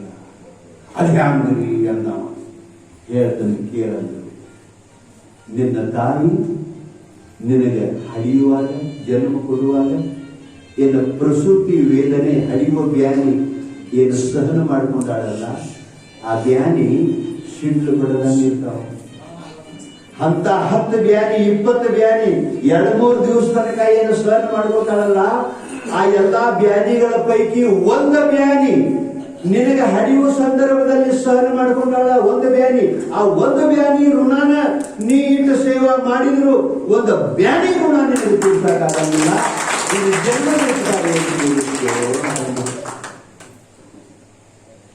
ಎರಡನೇದು, ಹುಟ್ಟಿದ ಕೂಡಲೇ ಹಾಲು ಕುಡಿಸಿದ್ದಾರೆ. ನಿನಗೆ ಅವಾಗ ಮತ್ತೇನು ಇದ್ದಿದೆ. ಹಂಗಾರ ಆ ಅನ್ನಕ್ಕೆ ಹತ್ತು ತನಕ ಎಷ್ಟು ಹಾಲು ಕುಡಿದೆಯೋ ಗೊತ್ತಿಲ್ಲ. ಅದ್ರ ಬಗ್ಗೆ ಒಂದು ಹನಿ ಹಾಲಿನ ಋಣ ನಿನಗೆ ತೀರ್ಸಕ್ಕಾಗಂಗಿಲ್ಲ. ನೀ ದೊಡ್ಡವಾಗುವ ತನಕ ನೀ ಮಲಮೂತ್ರ ಮಾಡಿದ ಅರಿವಿ ತೊಳೆದ ಎಷ್ಟು ತೊಳೆದವ ಗೊತ್ತಿಲ್ಲ, ಲೆಕ್ಕ ಇಲ್ಲ. ಅದರಾಗ ಒಂದು ಅರಿವಿ ತೊಳೆದಿದ್ದ ಋಣ ಇಟ್ಟು ಸೇವಾ ಮಾಡಿದ್ರು ಒಂದು ಅರಿವಿ ಋಣ ನಿನಗೆ ತೀರ್ಸಕ್ಕಾಗಂಗಿಲ್ಲೋ. ಇನ್ನು ಜನ್ಮದ ಉಪಚಾರ ಏನ್ ತೀರಿಸ್ತಿ ಅಂದಾಗ ಅವ ಗಲ್ಲ ಗಲ್ಲ ಬಡ್ಕೊಂಡು ತಪ್ಪಾತ್ರಿ ಅಂತ ಹೇಳುವಾದ ಅಂತ ಕಥೆ ಬರ್ತದೆ. ಬಂಧುಗಳೇ, ಇಷ್ಟ ಪರಮ ಉಪಕಾರಿ ತ್ಯಾಗ ಮೂರ್ತಿ ಹೆಣ್ಮಕ್ಳು ನೋಡ್ರು ಅವರಿಗೆ ಮಗನ ಬಗ್ಗೆ ಇಷ್ಟ ಪ್ರೀತಿ ಇರ್ತೈತಿ, ನೀವು ಹೇಳ್ತೀನೋ ಈಗ ದಿವಸ ಮನೆಯಾಗ ನೋಡ್ತೀನೋ, ಈ ತೊಡಿ ಮ್ಯಾಲ ಹುಡುಗನ ಮಲಗಿಸ್ಕೊಂಡು ಹಾಲು ಕುಡಿಸ್ತಿರ್ತಾರೆ, ತಮ್ಗೆ ಎಲ್ಲಿ ಹಾಲು ಕುಡಿಸ್ತಿರ್ತಾರೆ. ಅದೇ ಟೈಮ್ ಬಂದು ಯಾರು ರೊಟ್ಟಿ ತಗೊಂಡಿದ್ದಾರೆ. ಈಗ ಮಗ ಹಾಲು ಕುಡಿತಕ್ಕೆ ನಂದು ಊಟ ಹಾಕಕ್ಕೆ ಊಟ ಮಾಡ್ತಿರ್ತಾರೆ. ಇವ್ ತೊಡಿ ಮ್ಯಾಲ ಮಕ್ಕೊಂಡವ ಹಾಲು ಕುಡಿತಾನ ತಾಯಿ ಮೇಲನ ಒಟ್ಟು ಮಾಡೇ ಬಿಡ್ತಾನೆ. ಒಂದಕ್ಕೆ ಎರಡಕ್ಕೆ ಮಾಡೇ ಬಿಡ್ತಾನೆ. ಆವಾಗ ತಾಯಿ ದೇಶದೊಳಗಿನ ಯಾವುದೇ ತಾಯಿ ಆಗಲಿ, ಏನೋ ನನ್ನ ಹೊಟ್ಟಿಲೆ ಹುಟ್ಟೆ ನನ್ನ ತೊಡಿ ಮ್ಯಾಲ ಮಕ್ಕೊಂಡು ನನ್ನ ಹಾಲು ಕುಡ್ಕೋತನ, ನಾ ಊಟ ಮಾಡುವ ನನ್ನ ಮೇಲ್ಗಾಲನ ಹಿಂಗ ಹೊಲಸು ಮಾಡ್ತೀಯನೋ ನಾಲಾಯಕ ಅಂತ ತಾಯಿಯಾರ ಫಡ ಫಡ ಫಡ ಫಡ ಒಂದು 4 ಕಪಾಳಿಗೆ ಬಡದದ್ದು ನೋಡಿರಿ. ಬೇಡ ಎಟ್ಟಾರ ನಿನ್ನ ತೊಳಿಲಿ ಬಳಿಲಿ ಅಂತ ಮರದಾಗ ಬುಟ್ಟ್ಯಾಗ ಹಾಕೊಂಡು ಹೋಗಿ ಏನಾರ ತಿಪ್ಪ್ಯಾಗ ಹೋಗದು ಬಂದಿದ್ದಾರೆ ನೋಡಿರಿ. ಇಲ್ಲ, ಹಿಂಗ ಮಲಮೂತ್ರ ಮಾಡಿದ ಕೂಡಲೇ ತಾಯಿ ಅಂತಾರಪ್ಪ ಹಿಂಗ ಮಾಡಿ ನನ್ನ ರಾಜ ಮತ್ತ ರಾಜ ನಟ ರಾಜ ಹೋದ ರಾಜ ಹಿಂಗ್ ಮಾಡಿ ನನ್ನ ರಾಜ ಅಂತ ಮುಂದೆ ಬಾರಿಸೋಳಕ್ ಬಾಜ ಹಿಂಗ ಮಾಡಿ ನನ್ನ ರಾಜ ಅಂತ ರೊಟ್ಟಿ ಇಡ್ತಾರ. ತಾಯಿ ಕರುಣ ಹೇಳ್ತಾರೆ, ರೊಟ್ಟಿ ಇಡ್ತಾರ, 2 ಕಾಲು ಹಿಡಿತಾರ, ಎಬಸ್ತಾರ. ಇವ್ ಹಿಂಗೆ ಮಾಡ್ತಾನ ಅನ್ನೋದು ಗೊತ್ತು ಮಾಡಿಕೊಂಡಾರ ಒಂದು ಅರಿವಿ ಹಾಕಿರ್ತಾರ. ಅದ ಅರಿವಿ ತಗೊಂಡು ಇನ್ನೊಂದು ಮಡಿಕೆ ಮಾಡಿ, ಯಪ್ಪ ನಾನು ಊಟ ಮಾಡಕತ್ತೀನಿ, ನಂದು ಊಟ ಆಗೋದನಗ ಇನ್ನಟ್ ಎಟ್ಟು ಮಾಡ್ತೀನಿ ಮಾಡ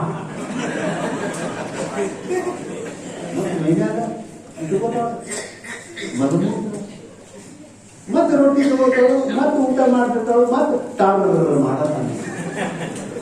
ಯಪ್ಪ ಯಾಕೆ ಹಿಂಗ್ಯಾಕೆ ಮಾಡಕತ್ತೀವೋ ಅಂತ ಮತ್ತೆ ರೊಟ್ಟಿ ಇರ್ತಾಳು, ಮತ್ತೆ ಕಾಲು ಎವಸ್ತಾಳು. ಊಟ ಆಗೋ ತನಕ 3-4 ಮಡಿಕೆ ಅರಿವಿ ಮಡಿಕೆ ತನ್ನ ಮೇಮ್ಯಾದನ್ನ ಇಟ್ಟುಕೊಂಡು ಊಟ ಮಾಡ್ತಾನೆ.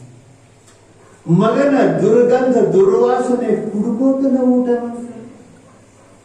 ಯಾವ ಕೈಯಿಂದ ಊಟ ಮಾಡಿದ್ದಾಳೋ ಅದ ಕೈಯಿಂದ ಮಗನ ಮಲಮೂತ್ರ ತೊಳಿತಾಳು ಬಳಿತಾಳು ಅಂತಂದ್ರೆ ಇಂಥ ಕರುಣಾಮೂರ್ತಿಯ ಋಣ ತೀರಿಸಲ ಆಗಿದ್ದೇನೆ.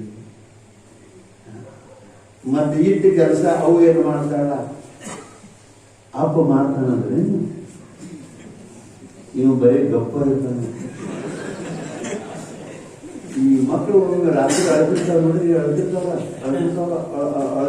ಅವಾಗ ಇವತ್ತು ಯಾಕೆ ಅಳ್ತಾನ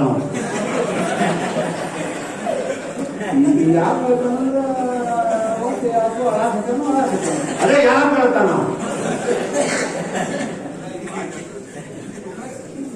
ಯಾಕೋ ಹಠ ಹಿಡ್ದ ನೋಡ್ರಿ, ಹಠ ಹಿಡ್ದ ನೋಡ್ರಿ. ಅವಾಗ ಏನ್ ಮಾಡ್ತಾನೆ, ಹಠ ಹಿಡ್ದಾನಂತಂದ್ರೆ ನನಗೆ ನಿಂತು ಹಾಕಿ ತಗೊಂಡು ಹೋಗಿ ಹೊರಡ್ತಾನ. ಮತ್ತೆ ಇವ ತಗೊಂಡು ಹೋಗ್ಬೇಕು ಹೊರಗೆ. ಹೇಳ್ತಾನ ಈ ಹಬ್ಬ ಅದಕ್ಕೆ ಅವಾಗ 2 ನಂಬರ್ ಇರ್ತಾರೇನು ಅಂತ ಮನ್ಯಾಗ ಹಬ್ಬ ಇದು ಜಾತ್ರೆ ಐತಿ, ನಿಮ್ಮಲ್ಲಿ ಜಾತ್ರೆ ಐತಿ ಹಬ್ಬ. ಮನ್ಯಾಗ ಪ್ರಶ್ನಾಂತ ತಯಾರಾಗಿರ್ತದೆ, ಇನ್ನೂ 6 ಊಟ ಕೂತಿರ್ತಾನ. ಹೆಂಡತಿ ಒಡಿಯಾಡಿ ನೀಡ್ತಿರ್ತಾಳು. ಎಷ್ಟು ಚಲೋ ಮಾಡಿ ಅಡಿಗೆ ಅಂತ ನೀವು ಅನ್ನಬೇಕು. ಎಂದು ಅನ್ನಲ್ಲ ತಾವ ಅಂದಾನ ಅಂತ ಹೇಳಿ ಇನ್ನಟ್ಟು ಹೋಳಿಗೆ ತುಪ್ಪ ತಂದು ನೀವು ಎಂದು ಅಂದಾವಲ್ಲ, ಎಷ್ಟು ಚಲೋ ಆಗೈತೆ ಅಡಿಗೆ ಅಂತಾನಂತಾರೆ ಇನ್ನಟ್ಟು ತಂತಂದು ನೀಡ್ತಿರ್ಬೇಕು. ಅವಾಗ ಇವನ ಮಗನ ಅಷ್ಟು ದೂರಿನಿಂದ ಯಪ್ಪ ನಾನು ನಿನ್ನೆ ಜೋಡಿ ಊಟ ಮಾಡವ ಅಂತ ಅಂಬಾಗಾಲ ಹಾಕೋತ ಬರ್ತಿರ್ಬೇಕು. ಬಾ ನನ್ನ ರಾಜಕುಮಾರ ಬಾ ಅಂತಿರ್ತಾನೆ. ಆ ಹುಡುಗ ಅಂಬಾಗಾಲ ಹಾಕೋತ ಬಂದು ಅಷ್ಟು ದೂರ ಇದ್ದಾಗನ 1ಕ್ಕೆ 2ಕ್ಕೆ ಮಾಡ್ಬೇಕು. ಎಲ್ಲ ಇದ್ದೇ ನಾವು ಊಟ ಕೂತಾನೆ ಅಂದ್ರೇನು, ಅಲ್ಲಿ ಹಂಗ್ ಮಾಡ್ತಾನಂದ್ರೇನು, ಅದೇ ತಿರ್ಬೇಕು ಬಾಯಿ ಅಂತ ಇಲ್ಯಾಕೆ ಮಾಡಿದ ಮಾತ್ರ ಮತ್ತೆ ಹೋಗಿ ಹೇಳ್ತೀನಿ ಬಡದ ಇಲ್ಯಾಕೆ ಬಿಟ್ಟೆ ಅವ್ರು ನೀ ಮೊದಲು ತಾನೇ ಕಲ್ಯಾಣ ಬಾ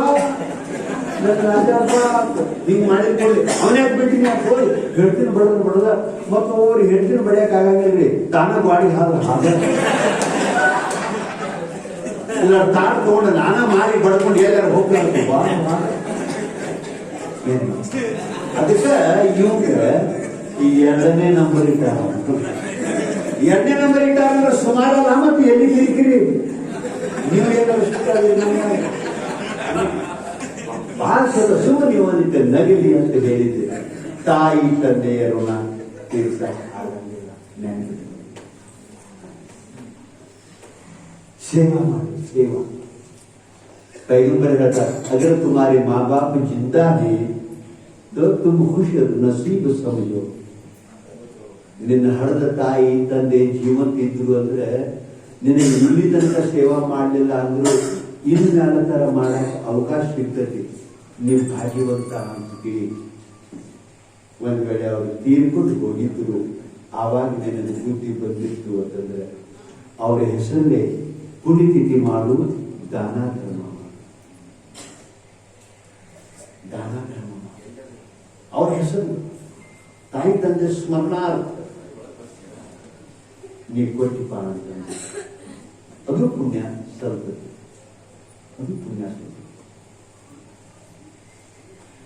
ಇಲ್ಲಿ ನಾವು ಬಹಳ ಬಡವರು ಅದೀವಿ, ನಾವ್ ಹ್ಯಾಂಗ ಮಾಡೋದ್ರಿ ಪುಣ್ಯತಿಥಿ ಅಂದ್ರೆ ಹಂಗಲ್ಲ.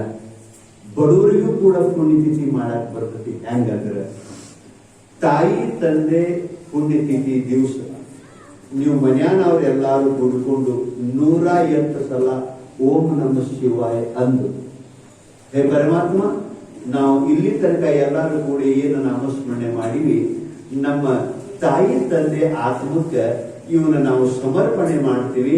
ಇದನ್ನ ಈ ಪುಣ್ಯ ಅವರ ಆತ್ಮಕ್ಕೆ ಕೊಟ್ಟು ಅವ್ರನ್ನ ಶಾಂತ ಸುಖವಾಗಿ ಕೇಳಪ್ಪ ಅಂತ ಇಟ್ಟ ಅಂದರೂ ಪುಣ್ಯತಿಥಿ ಆಗುತ್ತೆ.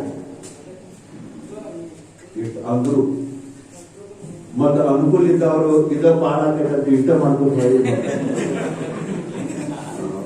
ಶ್ರೀಮಂತರು ಇಟ್ಟು ಮಾಡಿ ಪರಿಸ್ಥಿತಿ ಆಗ್ತೈತಿ ಹಂಗಾಗ ನೀವು ಅನುಕೂಲ ಇದ್ದವ್ರು ನೀವು ದಾನ ಮಾಡಬೇಕ. ಅನ್ನದಾಸೋಹ ಜ್ಞಾನದಾಸೋಹ ಈಗ ಜಾತ್ರೆ ನಡೆದ ಈ ಜಾತ್ರೆ ಟೈಮ್ಗೆ ನಿಮ್ಮ ಒಬ್ಬರಿಗೆ ನೀಡಲಿಲ್ಲ ಅಂದ್ರೆ ಒಂದು 4-5 ಮಂದಿರ ಕೂಡಿ ನಮ್ಮ ತಾಯಿ ತಂದೆ ನೆನಪಿನೊಳಗೆ ಸ್ಮರಣಾರ್ಥವಾಗಿ ನಾವು ದಾಸೋಹ ಮಾಡ್ತೀವಿ ಅಂತ ಅಂದ್ರೆ ನೀವು ಪುಣ್ಯತಿಥಿ ಮಾಡಿದಾಗ ಅವ್ರ ಹೆಸರಲ್ಲೇ ನೀವು ಕೊಟ್ರಿ ಅಂತಂದ್ರೆ ಅದು ಪುಣ್ಯತಿಥಿ ಮಾಡಿದಂಗ ಅವ್ರ ಆತ್ಮಕ್ಕೆ ಈ ಪುಣ್ಯ ಸಮರ್ಪಣೆ ಅಂತ. ಯಾಕ ಅಂತ ಕೇಳಿದಾಗ ನಿಮ್ಮ ಕರ್ತವ್ಯ ಮಾಡೋದು, ನಿಮ್ಮನ್ನ ಪಾಲನೆ ಪೋಷಣೆ ಮಾಡ್ಯಾರಲ್ಲ ಅವ್ರು ಸ್ಮರಣೆ ಮಾಡೋದು, ಅವ್ರ ಪುಣ್ಯತಿಥಿ ಮಾಡೋದು ನಿಮ್ಮ ಕರ್ತವ್ಯ.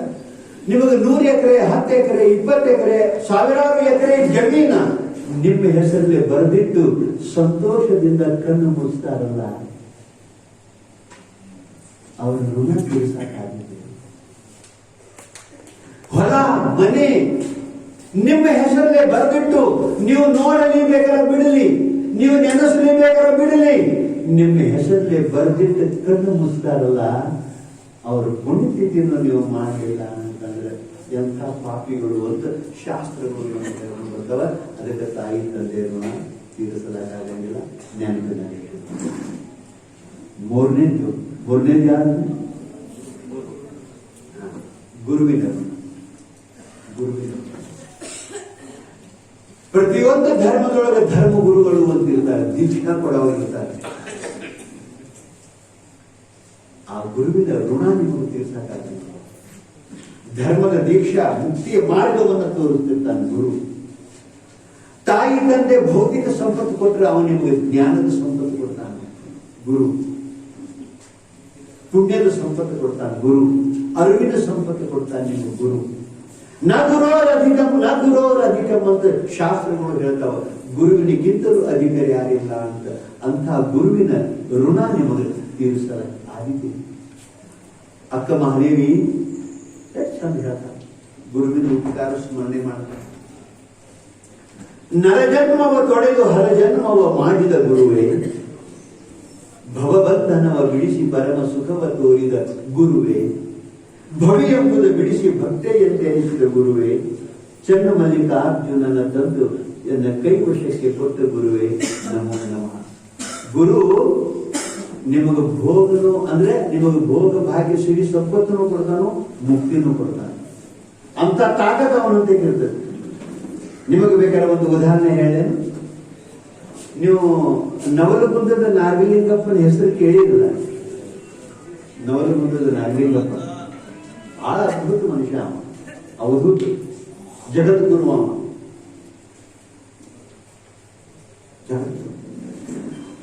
ಅವ ಸಮಗಾರ ಭೀಮಮ್ಮ ಉಪದೇಶ ಕೊಟ್ಟವ. ಜಾತಿ ನೋಡಿದ್ರು ಅವ ಜಾತಿ ಗುರು ಅಲ್ಲವ, ಜಗದ್ಗುರು. ಅವನ ಶಿಷ್ಯ ಒಬ್ಬ ತವನಪ್ಪ ಅಂತ ಅವನ ಹೆಸರು. ತವನಪ್ಪ ಜೈನರ ಪೈಕಿ ಅವ. ನೋಡಿ ಎಂಥ ಜಾತ್ಯಾತೀತ ಶರಣರವರೆಲ್ಲ. ತವನಪ್ಪ ಭಾಂಡೆದ ವ್ಯಾಪಾರ ಮಾಡ್ತಿದ್ದವ.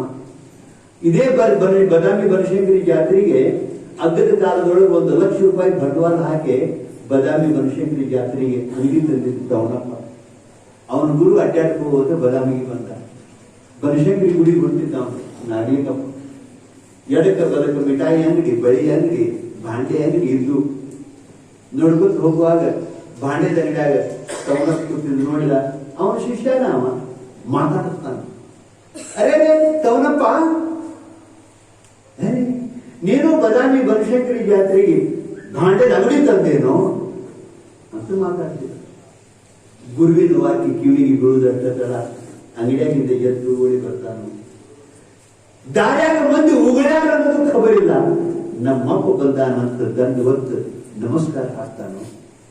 ಎದ್ದ ಕೈ ಮುಕ್ಕೊಂಡ ಅತ್ಯಂತ ವಿನಯದಿಂದ ಹೇಳ್ತಾನೆ, ಯಪ್ಪಾ ನನ್ನ ಮ್ಯಾಲ ನಿನ್ನ ಆಶೀರ್ವಾದ ಅತಿ ಅಂತ ಹೇಳಿ ಇವತ್ತು ಬದಾಮಿ ಜಾತ್ರೆಯಾಗನ ದ್ವಾರದ ಅಂಗಡಿ ತಂದ ನೋಡಿಪ್ಪ ಅಂತ. ಅವ ಭಾಳ ಶುರು ಮಾಡಿದ್ರು. ತಿಂಗಳಾನಗಂಟ್ಲೆ ನಡೆಯುವ ಜಾತ್ರೆಯೋ ಇದು. ಕಂಡಾಕತಿ ವ್ಯಾಪಾರ ಆಕತಿ, ಲಾಭ ಆಕತಿ. ಸ್ವಂತ ಚಲೋ ಮಾಡಿದ ಅಂಗಡಿ ತಂದ್ರಕ್ಕೆ ವ್ಯಾಪಾರ ಆಗೈತಿಲ್ಲೋ ಅಂತ ಕೇಳಿದೀವ. ಅವ ವ್ಯಾಪಾರ ಏನೇನು ಆಗಿಲ್ಲಪ್ಪ. ನಾ ಬದಾಮಿಗೆ ಬಂದ 4 ದಿವಸ ಆತು. ಪತ್ರಾಸದ ಶೆಡ್ ಹೊಡ್ಕೊಂಡಿ, ಭಾಂಡೆ ಚಂದ ಕಾಣುವಂಗ ಸಾಯಿವಾರ ಎಲ್ಲ ಒಂದೊಂದು ಕಡೆ ಹಚ್ಚಿನಿ. ಇನ್ನು ವ್ಯಾಪಾರ ಶುರು ಮಾಡ್ಬೇಕಂತ ಮನಸ್ಸಿನಾಗ ನಿನ್ನ ನೆನೆಸ್ಕೊತಿದ್ನಿ. ನೀನ ಸಾಕ್ಷಾತ್ ಬಂದು ಬಿಟ್ಟಿ ನೋಡು ಅಂತ. ಏನೋ ತವನ್ಯ ಬಂದ 4 ದಿವಸ ಆಗತಿ, ಅರ್ಧ ಜಾತ್ರೆ ಆಗ್ಬೋದು. ಒಂದು ಪೈಸಾ ವ್ಯಾಪಾರ ಮಾಡಿಲ್ಲ, ಏನು ವ್ಯಾಪಾರ ಮಾಡ್ತೀರೋ ಅಂತ ಅವನು ಬೇದ. ತವನ್ಯ ನಾನ್ ನಿನಗೆ ಇಂದ ವ್ಯಾಪಾರ ಮಾಡಿಕೊಡ್ಲೇನು ಅಂತ ಕೇಳ್ತಾನೆ. ಇವ್ ಎಂದು ವ್ಯಾಪಾರ ಮಾಡಿದವ ಅಲ್ಲ, ಮತ್ತ ಇವಾಗ ಧಾರಣೆ ಗೊತ್ತಿಲ್ಲ, ಏನಿಲ್ಲ. ನಾನ್ ನಿನಗೆ ವ್ಯಾಪಾರ ಮಾಡಿಕೊಡ್ಲೇನು ಅಂತ ಕೇಳ್ತಾನೆ. ತವನಪ್ಪ, ನೀ ವ್ಯಾಪಾರ ಮಾಡಿ ನನಗೂ ಕೊಟ್ಟೆ ಅಂದ್ರೆ ಗುರು ಆದವ, ನನ್ನಂತ ಭಾಗ್ಯವಂತರು ಇನ್ಯಾರದಾರ ಇವು ಅಂದ. ಅಟ್ಟ ಹಗರಿಲ್ಲ ಅದು. ವ್ಯಾಪಾರ ಮಾಡೋರಂದ್ರೆ ನಾವು ಹಂಗು ಮಾಡೋರು, ಹಿಂಗು ಮಾಡೋರು, ಹೆಂಗೆಂದಾರ ಮಾಡೋರು, ನಮ್ಮ ಮನುಷ್ಯ ಬಂದಂಗ ವ್ಯಾಪಾರ ಮಾಡೋರು. ನೀ ಬಂಡವಾಳ ಹಾಕಿ ತಂದವ ಏನಾರ ಅಂತಂದ್ರ ಯಪ್ಪ, ನಿನಗೆ ಏನಾರ ಅನ್ನೋ ಹಕ್ಕು ನನಗೆ ಎಲ್ಲೈತಿ. ಅಂಗಡಿ ಯಾವ್ದು ನಿಂದು, ನೀದ್ರ ಮಾಲಕ, ನಾನ್ ನಿನ್ನ ಸೇವಕ. ಎಂದ ನಿನ್ನ ಕಡೆ ಉಪದೇಶ ತಗೊಂಡಿಲ್ಲ. ಅವತ್ತ ತನು ಮನ ಧನ ಮಾನ ಪ್ರಾಣ ನಿನ್ನ ಪಾದಕ್ಕೆ ಅರ್ಪಣೆ ಮಾಡಿಬಿಟ್ಟ. ಅಂದಿನಿಂದ ಇಂದಿನ ತನಕ ಈ ಅಂಗಡಿ ನಿಂದು ಅಂತ ತಿಳಿದು ವ್ಯಾಪಾರ ಮಾಡ್ತೇನೆ ಹೊರತು ಕನಸು ಮನಸ್ಸಿನೊಳಗು ಈ ಅಂಗಡಿ ನಂದು ಅನ್ನೋ ಭಾವ ನನಗಿಲ್ಲ ತಂದೆ. ಯಪ್ಪ, ನೀ ಮಾಲಕ, ವ್ಯಾಪಾರ ಮಾಲಕ ಅಂದಾಗ ಇವು ವ್ಯಾಪಾರ ಮಾಡಕ್ ಕೂತ್ರಿ. ನಾ ಹೇಗ ಕೂತ್ರೆ ಇವನ್ ವ್ಯಾಪಾರ ಹೆಂಗಂದ್ರಿ? ಅಂಗಡಿಯಾಗ ಬಂದ್ಗ್ಯಾರೆ ಅವನ ಕೈಯಾಗ ಒಂದು ಕೊಡ್ಲಿತ್ರಿ, ಶಾಪ್ ಕೊಡ್ಲಿ. ಯಾವ ಗೊತ್ತಿರಿ ಬರೀ ನಿಮ್ಮ ರೂಢ ಗಿರಾಕಿ ಬರ್ತಾವೆ. ಮತ್ತೇನು ತವನೆ ಗಿರಾಕಿ ಬರುವಲ್ವ ಅಲ್ವೋ ತನ್ನ ಮತ್ತೆ ಕೊಡ್ಲಿ ಹಿಡ್ಕೊಂಡ. ಮತ್ ನೀ ಹಿಂಗ ಹಿಡ್ಕೊಂಡಿರ್ತಾರಿಪ್ಪ ಕೊಡ್ಲಿ, ಗಿರಾಕಿ ಹೆಂಗ್ ಬರ್ತಾವಪ್ಪ? ನಾ ಹಿಡ್ದಪ್ಪ ಏನು ಹೊಡಿದ್ರು ಅಂತ ಹೇಳಿ ಹಂಗಾರ ಕೊಡ್ಲಿ ಹೋಗಿದ್ರಪ್ಪ, ಹೋಗದ್ರಿ ಆ ಕಡೆ ಹೋಗದ. ಆವಾಗ ಬರ್ಲಿಲ್ಲ ಅಂದ್ರೆ ಅವೇ ಬರ್ತಾವ, ಗಿರಾಕಿ ಬರಲಿಲ್ಲ ಅಂದ್ಬಿಟ್ಟೆ. ನಾಗಲಿಂಗಪ್ಪ ಏನ್ ಮಾಡಿದ್ರಿ, ಒಬ್ಬ ಹಾದು ಹೊಂಟಿದ್ದ, ಅವನು ಕರೆದ, ಬಾ ಇಲ್ಲ ಜುಲ್ಮೇರಿ ವ್ಯಾಪಾರ. ಹಾದು ಹೋಗೋರು ಬಾ ಇಲ್ಲ ಅಂತ. ಪಾಪ ಅವ ಅಂಜಿ ಬಂದ್ರಿ. ಯಾಕೆಪ್ಪ ನಿಮ್ಮ ಮನೆಯಾಗ ಹಂಡೆ ಐದು ಇಲ್ಲು ಅಂತ ಕೇಳ್ದ. ನಾವು ಈ ವ್ಯಾಪಾರ ಮಾಡಿ ಕೊಡೋದು ನೋಡಿ. ನಿಮ್ ಮನೆಯಾಗ ಹಂಡೆ ಐದು ಇಲ್ಲು ಅಂದ್ಕೊಳ್ಳಿ. ನಾ ಬಡ ಮನುಷ್ಯ ಆದನೆಪ್ಪ, ನನ್ನ ಮನೆಯಾಗ ಹಂಡೆ ಇಲ್ಲ ಅಂತ. ಹಂಡೆ ಇಲ್ಲ, ಹೋಯ್ತು ನಮ್ಮ ದ್ವಾರ ಹಂಡೆ ಹೋಯ್ತು ಕೊಟ್ಟ. ಇವ್ ರೊಕ್ಕ ಬೇಡಲಿಲ್ಲ, ಅವನು ತಗೊಂಡು ಕೊಡ್ಲಿಲ್ಲ. ವ್ಯಾಪಾರ ಶುರು ಆಯ್ತು. ಮತ್ತೊಬ್ಬ ಬಾಯ್ ನಿಮ್ ಮನ್ಯಾಗ ಕೊಡ ಆಯ್ತು ಇಲ್ಲಪ್ಪ, ಮತ್ತೊಮ್ಮೆ ನಿಮ್ ಮನ್ಯಾಗ ಇಲ್ಲಪ್ಪ ಹೋಯ್. ಹಿಂಗ ಹಾದಾಡು ಬಂದಿನ ಕರ್ಕರದ ಕುಕ್ಕಟ್ಟ ಭಾಂಡೆ ಕೊಡ್ತಿದ್ದ. ಈ ಕಡೆ ತವನಪ್ಪನ ಮಾರಿ ನೋಡ್ತಿದ್ದ. ಹಂಗಾಗಿ ಮಾರಿ ಅವನಿಗೆ ಕೈ ಮುಕ್ಕೊಂಡು ನಿಂತಿದ್ರಿ.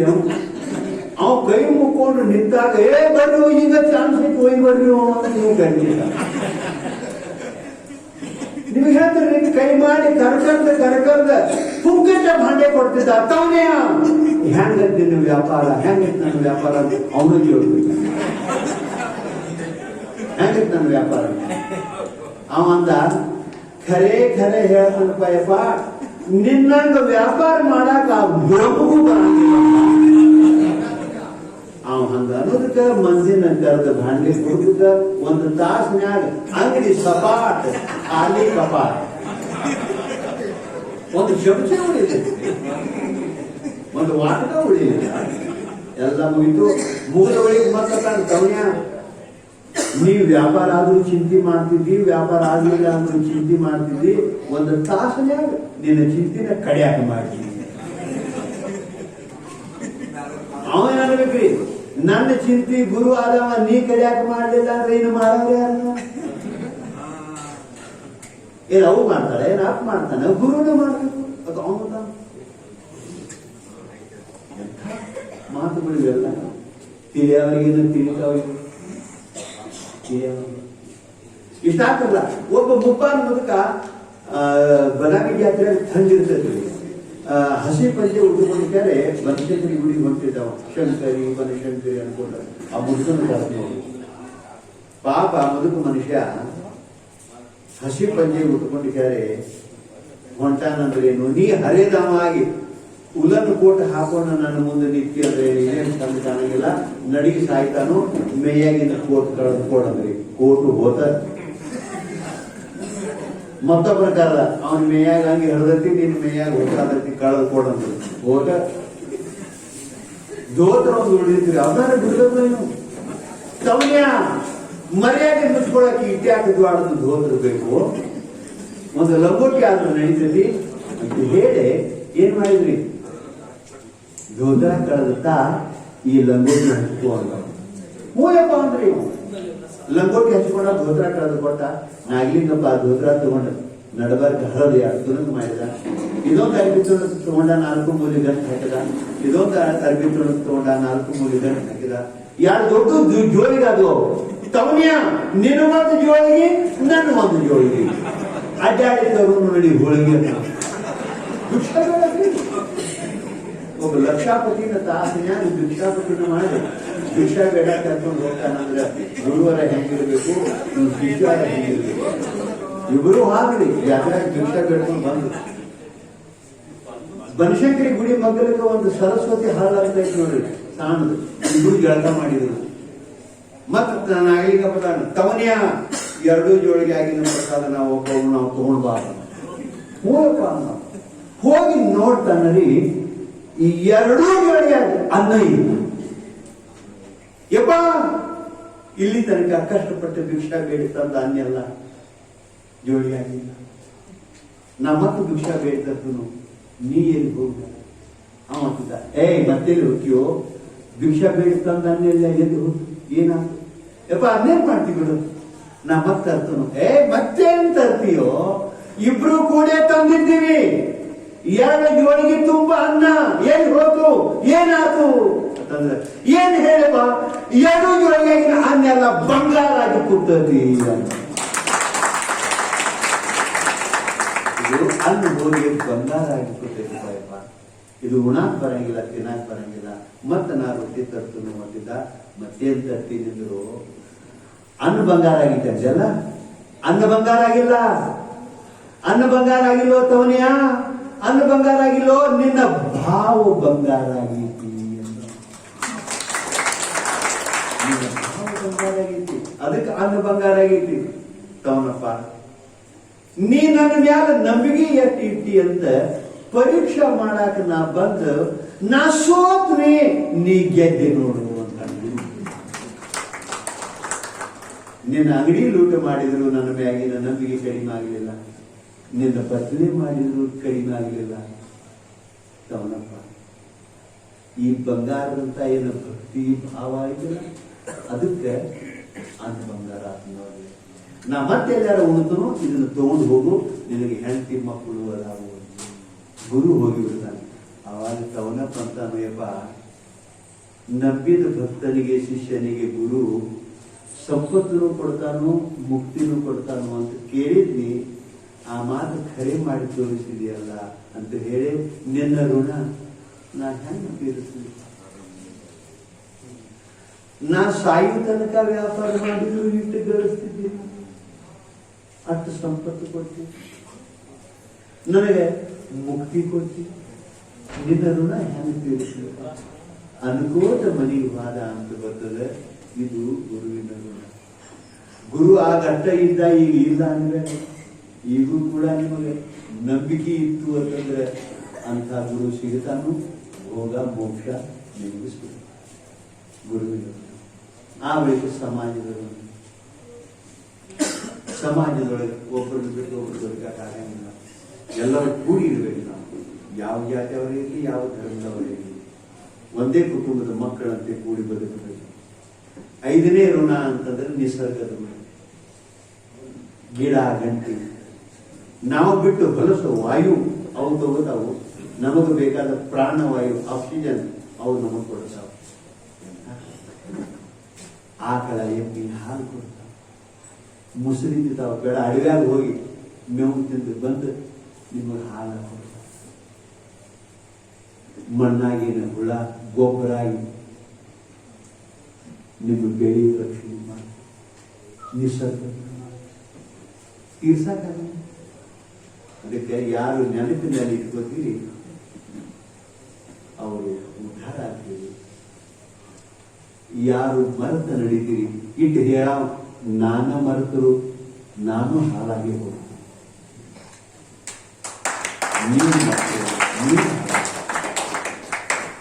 ಎಟ್ಟು ಓದಿ ಎಟ್ಟು ಕೇಳಿ ಏನು ಮಾಡೋದು, ಎಟ್ಟು ಜಪ ಎಟ್ಟು ತಪ ಮಾಡ್ರಿ ಏನಂತ ಪರಮಾತ್ಮನ ಉಪಕಾರ ಸ್ಮರಣೆ ಮಾಡಲಿಲ್ಲ, ತಾಯಿ ತಂದೆ ಉಪಕಾರ ಸ್ಮರಣೆ ಮಾಡಲಿಲ್ಲ, ಗುರುವಿನ ಉಪಕಾರ ಸ್ಮರಣೆ ಮಾಡಲಿಲ್ಲ, ಸಮಾಜದ ಋಣ ಉಪಕಾರ ಸ್ಮರಣೆ ಮಾಡಲಿಲ್ಲ, ಜಗತ್ತಿನ ನಿಸರ್ಗದ ಋಣ ನೆನಪು ಇರಲಿಲ್ಲ ಅಂದ್ರೆ ಏನ್ ಮಾಡಿ? ಅದಕ್ಕೆ ಒಂದು ವೇಳೆ 5 ಋಣ ನೆನಪಿನಲ್ಲಿ ಇಟ್ಕೊಂಡು ಬದುಕೋಣ ಅಂತ ಸದ್ಬುದ್ಧಿ ಪರಮಾತ್ಮ ನನಗೂ ಕೊಡಲಿ, ನಿಮ್ಮೆಲ್ಲರಿಗೂ ಕೊಡಲಿ ಅಂತ ಪ್ರಾರ್ಥನೆ ಮಾಡ್ತಾ, ಬಹಳ ಹೊತ್ತಾದರೂ ನೀವು ಶಾಂತ ಚಿತ್ತರಾಗಿ ಕೇಳಿದ್ರಿ. ಇದು ಮುರುಗೋಡದ ಪುಣ್ಯದ ಭೂಮಿಯ ಗುಣ ಇದು. ಇಲ್ಲಿ ಅನೇಕ ಮಹಾನ್ ತಜ್ಜವರು ಆಗಿ ಹೋಗಿದ್ದಾರೆ. ನಮ್ಮ ಚಿದಂಬರ ಮಹಾಸ್ವಾಮಿಗಳು, ಸರ್ವಧರ್ಮ ಸಮನ್ವಯದ ಸಾಕಾರ ಮೂರ್ತಿಗಳು, ಹಿಂದೂ ಮುಸ್ಲಿಂ ಏನು ಭೇದನೆ ಇಲ್ಲ ಅಂಥ ಪುಣ್ಯಕ್ಷೇತ್ರ ಇದು. ಸಾವಿರ ಹಾಡಿನ ಸರ್ದಾರ ಹುಕ್ಕೇರಿ ಬಾಳಪ್ಪ, ಮತ್ತು ಒಬ್ಬರು ಯಾರು ಟಿವಿ ಒಳಗೆ ಬರ್ತಿಲ್ಲ ರೇಣುಕಾ ಅಂತ, ಎಂತ ಹಿರಿಯ ಕಲಾವಿದ, ಜನ ಗೊತ್ತಿಲ್ಲ ನನಗೆ. ಮರುಗೋ ಅಂಥ ಪುಣ್ಯವಂತರ ನಾಡು, ಪುಣ್ಯವಂತರ ಬೀಡು. ಇಂಥ ಪವಿತ್ರ ಜಾಗಗಳು ನೋಡ್ರಿ, ಶ್ರೀಶೈಲ ಪರ್ವತಕ್ಕೆ ಅಲ್ಲಿ ಮಲ್ಲಿಕಾರ್ಜುನಿಗೆ ಎಷ್ಟು ಮಹತ್ವದನೋ ಇಲ್ಲಿ ಮಲ್ಲಿಕಾರ್ಜುನನು ಅವನೇ ಈ ರೂಪದೊಳಗೆ ಅದಾನು ಅಂತಂದ್ರೆ ಪವಿತ್ರ ನಾಡಿದು. ಇಂಥ ನಾಡಿನೊಳಗೆ ನಮಗೂ ನೀವು ಕರೆಸಿ ಮಾನ ಸನ್ಮಾನ ಮಾಡಿದ್ರಿ. ತಡ ಆದರೂ ಜಡ ಆಗುವಾಗ ಅವಕಾಶ ಕೊಟ್ರಿ. ನಿಮಗೆಲ್ಲ ಧನ್ಯವಾದಗಳನ್ನು ಹೇಳಿ ನಿಮ್ಮ ಪ್ರೀತಿ ವಿಶ್ವಾಸ ಇರಲಿ ಅಂತ ಹೇಳಿ ನನ್ನ 4 ಮಾತುಗಳನ್ನು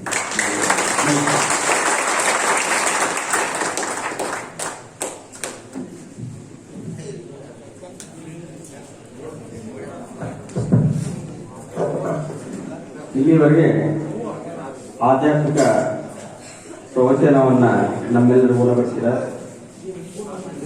ಶ್ರೀಯುತ ಇಬ್ರಾಹಿಂ ಸುತಾರ್ ಅವರಿಗೆ ಯಾತ್ರಾ ಸಮಿತಿಯ ಪರವಾಗಿ ತಮ್ಮೆಲ್ಲರ ಪರವಾಗಿ ಹೃದಯ